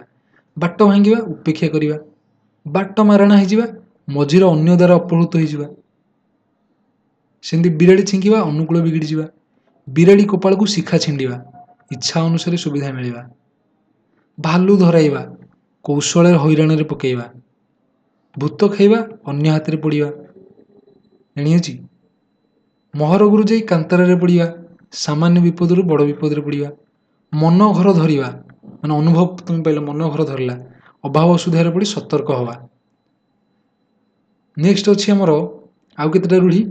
ମାଛିକି ମ ନ କହିବା, ଖୁବ୍ ନିରୀହ। ମୁହଁ ବଢ଼ାଇବା, ସୁବିଧା ଦେବା। ମୁହଁ ଦେବା, ପ୍ରଶ୍ରୟ ଦେବା। ମୁଣ୍ଡ ଝାଳ ତୁଣ୍ଡରେ ମାରିବା, କଠିନ ପରିଶ୍ରମ କରି ପେଟ ପୋଷିବା। ରକ୍ତ ଚାଉଳ ଚୋବାଇବା, ରାଗରେ ଜଳିବା। ସୁଅ ମୁହଁରେ ଯିବା, ବୃଥାରେ ଧନ ଦୌଲତ ଅଜାଡ଼ି ଦେବା। ହାତ ଧରିବା ବିବାହ କରିବା, ହାତ ଧରୁଛି ମାନେ ବିବାହ କରାହେଉଛି ବା ନେହୁରା ହେବା। ହାତ କରିବା ମାନେ କୌଶଳରେ ଆୟତ୍ତ କରିବା, ହାତରେ ନ ମାରି ଭାତରେ ମାରିବା, କୌଶଳରେ ଜୀବିକା ବୃତ୍ତି ଉଚ୍ଛେଦ କରିବା। ଆଖି ପକେଇବା, ଲୋଲୁପ ଦୃଷ୍ଟି ପକେଇବା, ଆଖିରେ ଧୂଳି ଦେବା, ଠକି ଦେବା, ଆଡ଼ ଆଖିରେ ନ ଚାହିଁବା, ସାମାନ୍ୟ ଦୃଷ୍ଟି ନ ଦେବା, ସମ୍ପର୍କ ନ ରଖିବା। ଆ ବଳଦ ମତେ ବିନ୍ଧି, ଏଇଟା କ'ଣ ନା ବିପଦକୁ ଡାକି ଆଣିବା। ଖାଲରେ ପକେଇବା, ବିପଦରେ ପକେଇବା। ଜଣକେ ଖାଲରେ ପକଉଛି ଅର୍ଥ କ'ଣ ବିପଦରେ ପକଉଛି। ନେକ୍ସଟ, ଗାଲରେ ହାତ ଦେବା, ଚିନ୍ତିତ ହେବା। ଏମିତି ଗୋଟେ ଗୋଟେ ଥର ରିଡ଼ିଂ କଲେ ଆମ ମାଇଣ୍ଡରେ ଫିଟ୍ ହେଇଯିବ, କୋଶ୍ଚିନ୍ ଆସିଲେ ବି କରିପାରିବା। ଗୋଡ଼ ହାତ ଧରିବା, ବିନମ୍ର ଗୁହାରି କରିବା, ଚଳୁ କରିଦେବା, ସବୁ ଶେଷ କରିଦେବା। ନାକ ଛିଞ୍ଚାଡ଼ିବା, ଘୃଣା କରିବା, ନାପସନ୍ଦ କରିବା। ନାକ ଟେକିବା, ଘୃଣା କରିବା। ଫଟେଇ ହେବା, କଥାକୁ ବାରମ୍ବାର ପଚାରିବା। ଛାତି ପଥର କରିବା, ଏଇଟା ପଥର। ଧୈର୍ଯ୍ୟ ଧରିବା, ଛାଇ ନ ମାଡ଼ିବା, ସବୁ ସମ୍ପର୍କ ଛିନ୍ନ କରିଦେବା। ଛାତି ଫୁଲେଇ ଚାଲିବା, ଗର୍ବ ଦେଖାଇବା। ଜିରାରୁ ଶିରା କାଢ଼ିବା, ଅଯଥା ଦୋଷ ଦେଖାଇବା। ତଳେ ପକାଇବା, ଅସନା କରିବା। ଅସନା ନୁହଁ, ତଳେ ପକାଇବା ମାନେ ଅସମ୍ମାନ କରିବା। ଏଠି ଅସନା କରାହେଇଛି, ଅସମ୍ମାନ। ବୁଝିଲା, ମାନ ସମ୍ମାନ ତଳେ ପକାଇଦେଲା। ଦାଉ ସାଧିବା, ପ୍ରତିଶୋଧ ନେବା। ମୁଣ୍ଡକୁ ତେନ୍ତୁଳିଆ ବିଛା କାମୁଡ଼ିବା, ଭୀଷଣ ଚିନ୍ତାରେ ପଡ଼ିଯିବା। ନେକ୍ସଟ, ଅନ୍ଧର ଲଉଡ଼ି, ଅସହ୍ୟର ସହାୟ। ଅନ୍ଧ ବୁଝାମଣା, ଅନ୍ୟାୟ ବିଚାର। ଅରଣ୍ୟ ରୋଦନ, ନିଷ୍ଫଳ ପ୍ରାର୍ଥନା। ଅହିନକୁଳ ସମ୍ପର୍କ, ଘୋର ଶତ୍ରୁତା। ଅଲଣା କଥା, ମୂଲ୍ୟହୀନ କଥା। ଅସିଆ କାଳର ମସିଆ, ଅତି ପୁରୁଣା। ଅକଲ ଗୁଡୁମ, ବୁଦ୍ଧି ବଣା ହେବା। ଅକଲ ସଲାମି, କୌଣସି ବ୍ୟକ୍ତିର ଉପଦେଶ ବା ପରାମର୍ଶ ବା ପ୍ରରୋଚନାକୁ ତାହାରି ଉପରେ ପ୍ରୟୋଗ କରିବା। ଅକଲ ସଲାମି। ଅକଲ ଗୁଡୁମ, ବୁଦ୍ଧି ବଣା ହେବା। ଉପରି ମାଲ, ମାଗଣା ମିଳିବା। ଏ ଘର ମାଉସୀ, ସେ ଘର ପିଉସୀ, ମାନେ ଏପଟ ସେପଟ କଥା ଏ ଘର କଥା ନେଇ ସେ ଘରେ କହିବ ଯିଏ। ବୁଝିଲା, ଏକ ଘରିକିଆ, ସାମାଜିକ ବାସନ୍ଦ। ଓଳିଆର ଗଜା ମାନେ ଜନ୍ମରୁ ଚତୁର। କର ଛଡ଼ା ମାନେ ଦାୟିତ୍ୱ ନ ନେବା। ସେମିତି ହାତ ବାରିସି କ'ଣ, ଯାହା ସାହାଯ୍ୟରେ କାର୍ଯ୍ୟ ହାସଲ ହେବ। ହୁଙ୍କା ପିଠା, କିଛି ନ ବୁଝି କାମରେ ଲାଗିଯିବା। ଆକାଶ କୁସୁମ, ବୃଥା ସ୍ୱପ୍ନ। ଆପଣ ସୁନା ଭେଣ୍ଡି, ନିଜ ଲୋକ ଅଯୋଗ୍ୟ। ଉପରି ମାଲ, ନିର୍ଦ୍ଦିଷ୍ଟ ଆୟରୁ ଅଧିକ। ଉପର ଠାଉରିଆ, ଗଭୀରତା ଓ ସାରବତ୍ତାର ଅଭାବ। କର ଛଡ଼ା, ଦାୟିତ୍ୱ ନ ନେବା। କୁହାମୁଣ୍ଡା କପିଳା, ବହୁ ଅବାନ୍ତର କଥା କହିବା। କପାଳ ଲିଖନ, ଭାଗ୍ୟ ଫଳ। କୁମ୍ଭୀର କାନ୍ଦଣା, ଛଳନା ଉପରେ ଠାଉରିଆ ବା ସହାନୁଭୂତି, ଛଳନା କରିବା। କୂପମଣ୍ଡୁକ, ସଂକୁଚିତ ପରିସର ବଢ଼ିଥିବା। ଗୋଠ ଖଣ୍ଡିଆ, ଅସାମାଜିକ ବ୍ୟକ୍ତି। ଗୋବର ଗଣେଶ, ନିର୍ବୋଧ। ଘର ଢିଙ୍କି କୁମ୍ଭୀର, ନିଜ ଲୋକ ଶତ୍ରୁ। ସେମିତି ଗୋଟେ ଅଛି, ଘର ବୁଡ଼ି ପାଣି ଆଣ୍ଠୁଏ, ଅବସ୍ଥା ଅସମ୍ଭାଳ ହେବା। ଆଉ କେତେଟା ଅଛି, ଯେମିତି ଗୋଟିଏ ଚାଉଳରେ ଗଢ଼ା, ଅତି ସୁନ୍ଦର। ଛୁଞ୍ଚିମାଚି ପରୀକ୍ଷା, ତନ୍ନ ତନ୍ନ କରି ଦେଖିବା। ଛକା ପଞ୍ଜା, ଉଭୟ ପକ୍ଷରେ ସତର୍କ ଭାବ। ଜପାମାଳି, ଅତି ପ୍ରିୟ। ଝାଳ ବୁହା ଧନ, କଷ୍ଟ ଅର୍ଜିତ ଧନ। ଝିମିଟି ଖେଳରୁ ମହାଭାରତ, ସାମାନ୍ୟ ଘଟଣା, ଭୟଙ୍କର ପରିସ୍ଥିତି ସୂତ୍ରପାତ। ନଈ ନ ଦେଖି ଲଙ୍ଗଳା ହେବା, ବିପଦ ନାଶନ ଛାନିଆ। ନାଟର ଗୋବର୍ଦ୍ଧନ, ଅନର୍ଥର ମୂଳ। ନଛୋଡ଼ ବନ୍ଧା, ଜିଦିଆ। ଫାଙ୍କା ଆବାଜ, ବୃଥା ଧମକ। ବଣ ବିଛୁଆତି, ଅତି ଦୁଷ୍ଟ। ବାପରାଣ ଢିଙ୍କି ଗୁଳେ, ବାଧ୍ୟ କରିବା।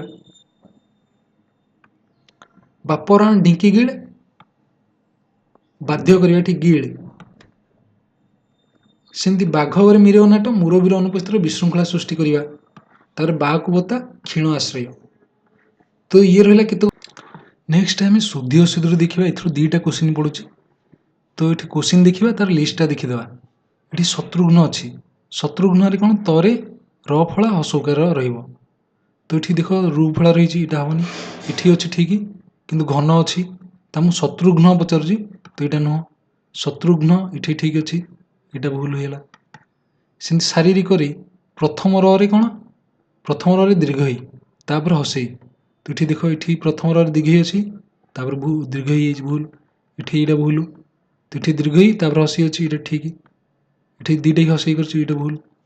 ସାହସ, ତ ଏଇଟା ସାହସ ନୁହଁ, ସାହସ, ଏଇଟା ଭୁଲ ହେଇଗଲା। ସାହସ, ସି ଉଚ୍ଚାରଣଟା ଅନୁସାରେ ମାନେ ଦୁଇଟା ଜାଣିବା। ତ ଦୁଇଟାକି ସ, ଦନ୍ତେଶ, ଏଠି ଅଛି କ'ଣ ଆମର ତାଲବ୍ୟ ବିଷ, ଇଏ ଭୁଲ ହେଇଗଲା। ବୃହତ୍ତମରେ, ବୃହତ୍ତମ, ଦ୍ୱିତୀୟତଃ, ଏଠି ଦେଖ ବ୍ରୁ, ତ ବ୍ରୁ କ'ଣ, ରୁ ଫଳା ରହିବ, ରୁକାର। ତ ବ୍ରୁ ଏଠି ଠିକ୍ ଅଛି, ଏଠି ବି ଠିକ୍ ଅଛି, କିନ୍ତୁ ଏଠି ଏଇଟା ଭୁଲ ହେଇଗଲା। ତ ଏଠି ଦେଖ ତ ରହିଛି ପ୍ରଥମତଃ, ଏଠି ଦ୍ୱିତୀୟତଃ, ଦ୍ୱିତୀୟତଃଟା ଠିକ୍।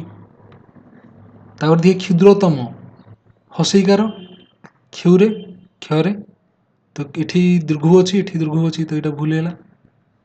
କ୍ଷୁଦ୍ରତମ, କ୍ଷୁଦ୍ରତମ, ତ ଦ୍ୱିତୀୟତ ବି। ସେମିତି ପ୍ରତିଯୋଗିତା, ପ୍ରତିଯୋଗିତା ଦୀର୍ଘଇକାର, ଏଠି ହସେଇକାର ଯୋଗିତା, ଯୋଗିତା ଅଛି, ଏଇଟା ଭୁଲ ହେଲା। ତ ପ୍ରତିଯୋଗିତା ଏଇଟା ଅପସନ୍ ବି। ଏହାର ଲିଷ୍ଟ ଯଦି ଦେଖିବା, ଏଠି ଦେଖ ଏଇଟା ଶୁଦ୍ଧ ରୂପ, ଏପଟ ସାଇଡ୍ଟା ଯୋଉ ଏଇଟା କରେକ୍ଟ ୱାର୍ଡ। ଦେଖ ବାହନ ଆମେ କହୁଛେ କିନ୍ତୁ ତାର ପ୍ରକୃତ ୱାର୍ଡ ବାହନ। ବ୍ୟବହାରିକଟା ନୁହଁ, ସେଟା ହଉଛି ବ୍ୟାବହାରିକ। ଜାଣିହେଲା। ବିଷର୍ଣ୍ଣଟା ସେମିତି ରେଫ୍ ଦଉଛି, ସେଟା ରେଫ୍ ଭୁଲ, ସେଟା କେବଳ ବିଷର୍ଣ୍ଣ। ସେମିତି ବିଷମରେ ମୂର୍ଧନ୍ୟ ଷ, ମୂର୍ଧନ୍ୟ ଷ, ବୁଝିହେଲା। ତାପରେ ବହୁବ୍ରୀରେ ବରେ କ'ଣ ଏଇଟା ଦୀର୍ଘଇକାର ର ଫଳ ରହୁଛି। ବିଶ୍ୱସ୍ତ, ଆମେ ଦେଖ ଶୁଦ୍ଧର ଶବ୍ଦକୁ ଦେଖିଲେ ଆମେ ଜାଣିପାରିବା, ଏଠି ବିଶ୍ୱସ୍ତ ହବନି, ବିଶ୍ୱସ୍ତ କିଛି ନାହିଁ, ବିଶ୍ୱସ୍ତ। ବହୁଳତା ବା ବାହୁଲ୍ୟ, ସେମିତି ଭୁଲଟା ଦୀର୍ଘ ନୁହଁ, ହସଉ ଭୁଲ। ସଂକୀର୍ଣ୍ଣଟା ଏଥିରେ ରେଫ୍ ରହୁଛି, ବୁଝିହେଲା। ସେମିତି ବିଷର୍ଣ୍ଣରେ ରେଫ୍ ରହିବନି, କିନ୍ତୁ ସଂକୀର୍ଣ୍ଣରେ ରେଫ୍ଟା ରହିବ। ମାର୍ଗଶିର ଏଟା ଭୁଲ, ମାର୍ଗଶିର ଠିକ୍ ହସେଇ।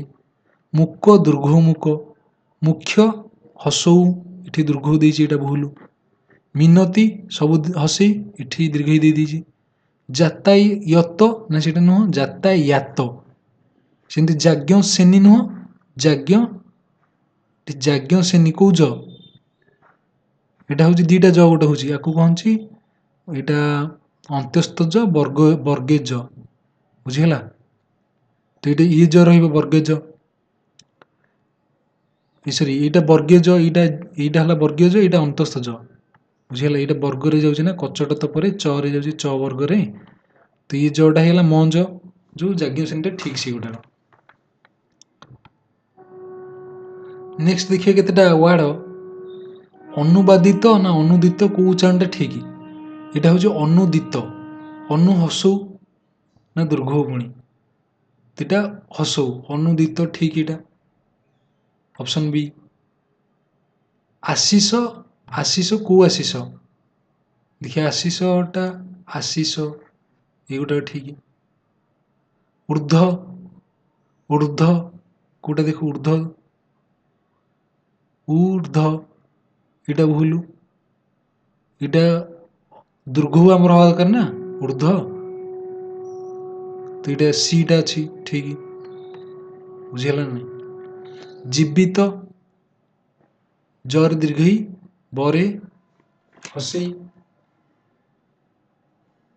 ଜୀବନ ଆମର ହଉଛି ନା ଜୀବନ, ସେମିତି ଜୀବିତଟା ଜୀବିତ ହବ। ଦେଖିବା ଭୁବନେଶ୍ୱର, ଭୁବନରେ କୋଉଥିରେ ନା ହସଉକାର, ତ ଏଇଟା ଦୀର୍ଘକାର ଅଛି, ଏଠି ଦିଟା ଭୁଲ ହେଲା। ଏଠି ହସଉ ଅଛି, ଭୁବନେଶ୍ୱର କୋଉ ସ, ତାଲବ୍ୟ ସ, ତ ଏ ସଟା, ତ ସି ହେଲା ଆନ୍ସର।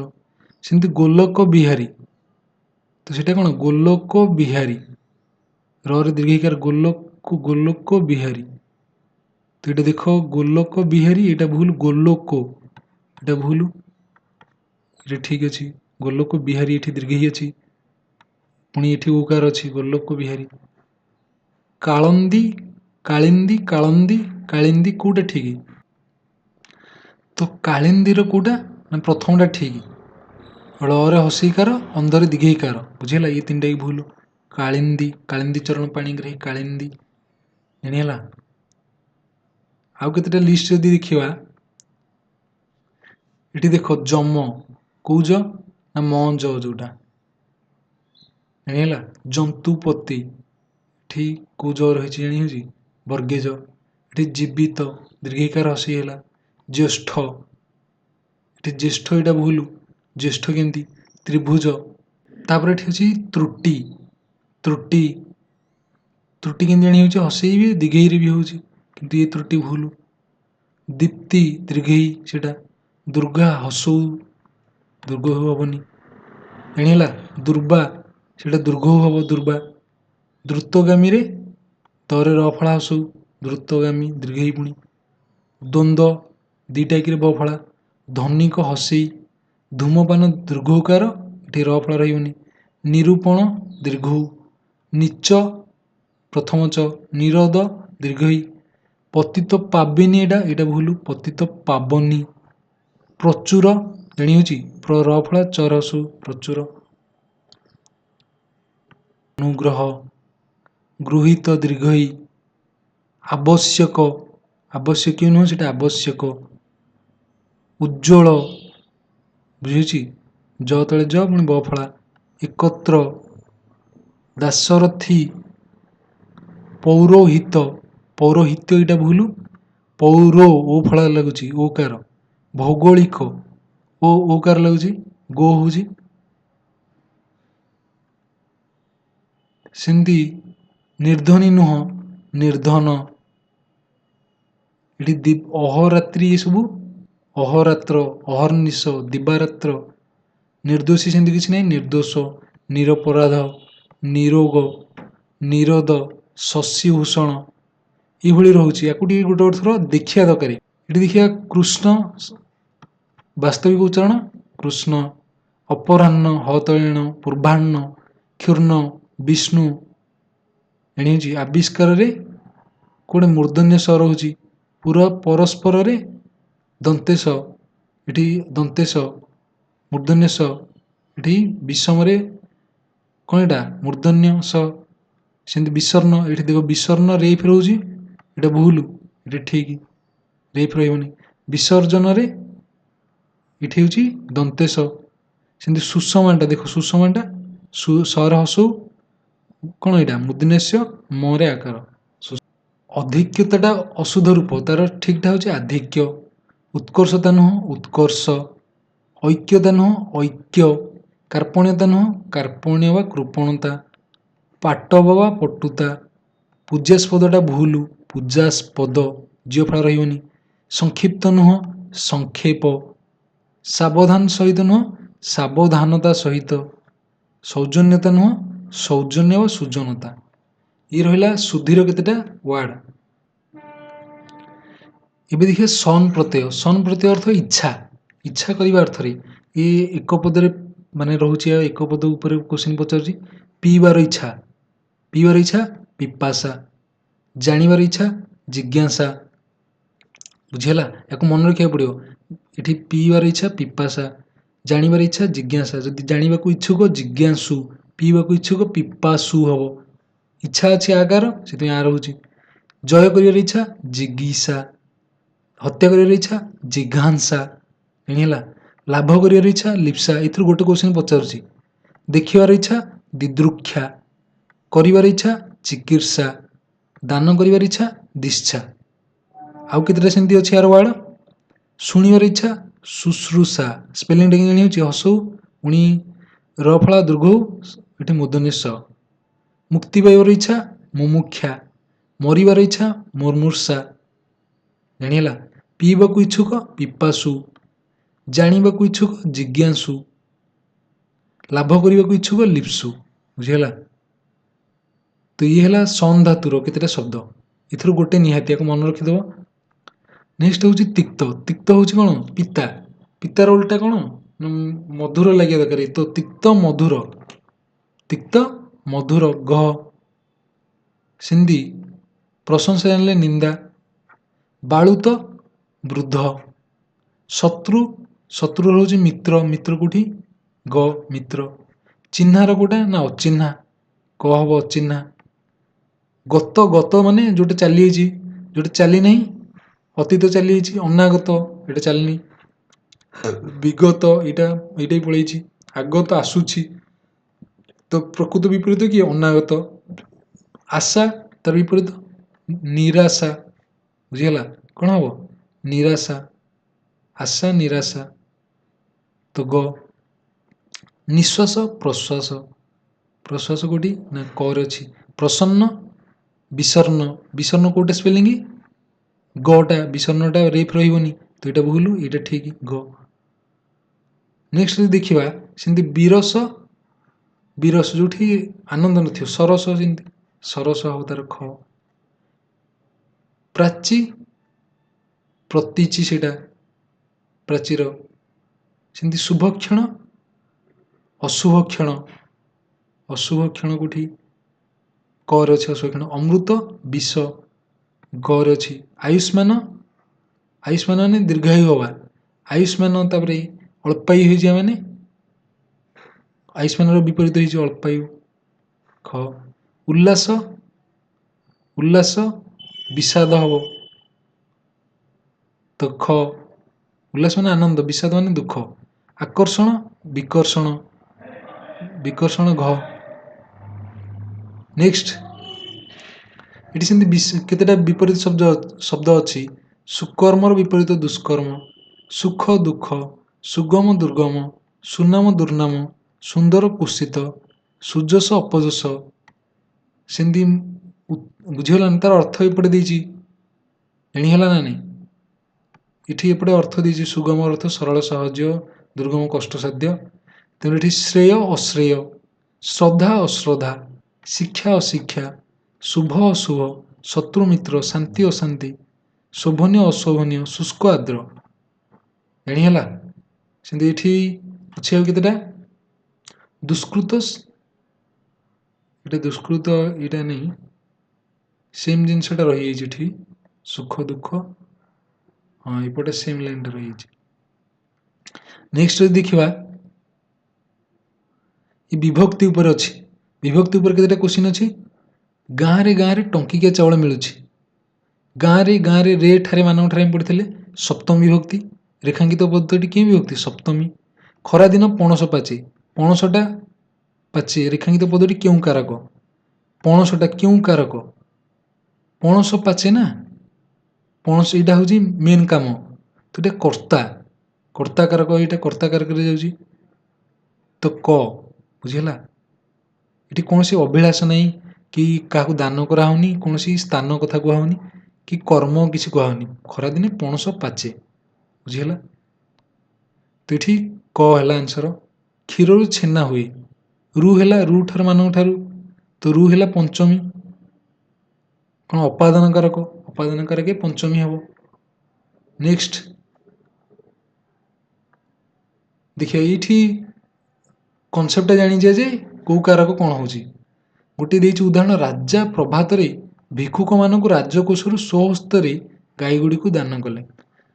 ତ ଏଠି ଏଇ ଯୋଉ କାରକ ଆମେ ପଢୁଛେ ସମ୍ବୋଧ, କଣ ବିଭକ୍ତି ପଢୁଛେ, ଏଇଟା କଣ ବିଭକ୍ତି କଲେ କଣ ନା କ୍ରିୟାପଦ ସହିତ ଅନ୍ୟ ପଦ ମାନେ କୋଉଭଳି ସମ୍ବୋଧ ରହିଛି, କୋଉଭଳି ସମ୍ପର୍କ ତାଙ୍କର, କିଏ ତାଙ୍କର କୋଉଭଳି, ଆମର ଯେମିତି ସମାଜରେ ଭାଇ ଭଉଣୀ ଦାଦା ଖୁଡି ସବୁ, ସେମିତି ବାକ୍ୟରେ କ୍ରିୟାପଦ ସହିତ କୋଉଭଳି ସମ୍ବୋଧ ରହୁଛି ତାକୁ ଆମେ ବିଭକ୍ତି ଦ୍ୱାରା ଜାଣୁଛେ।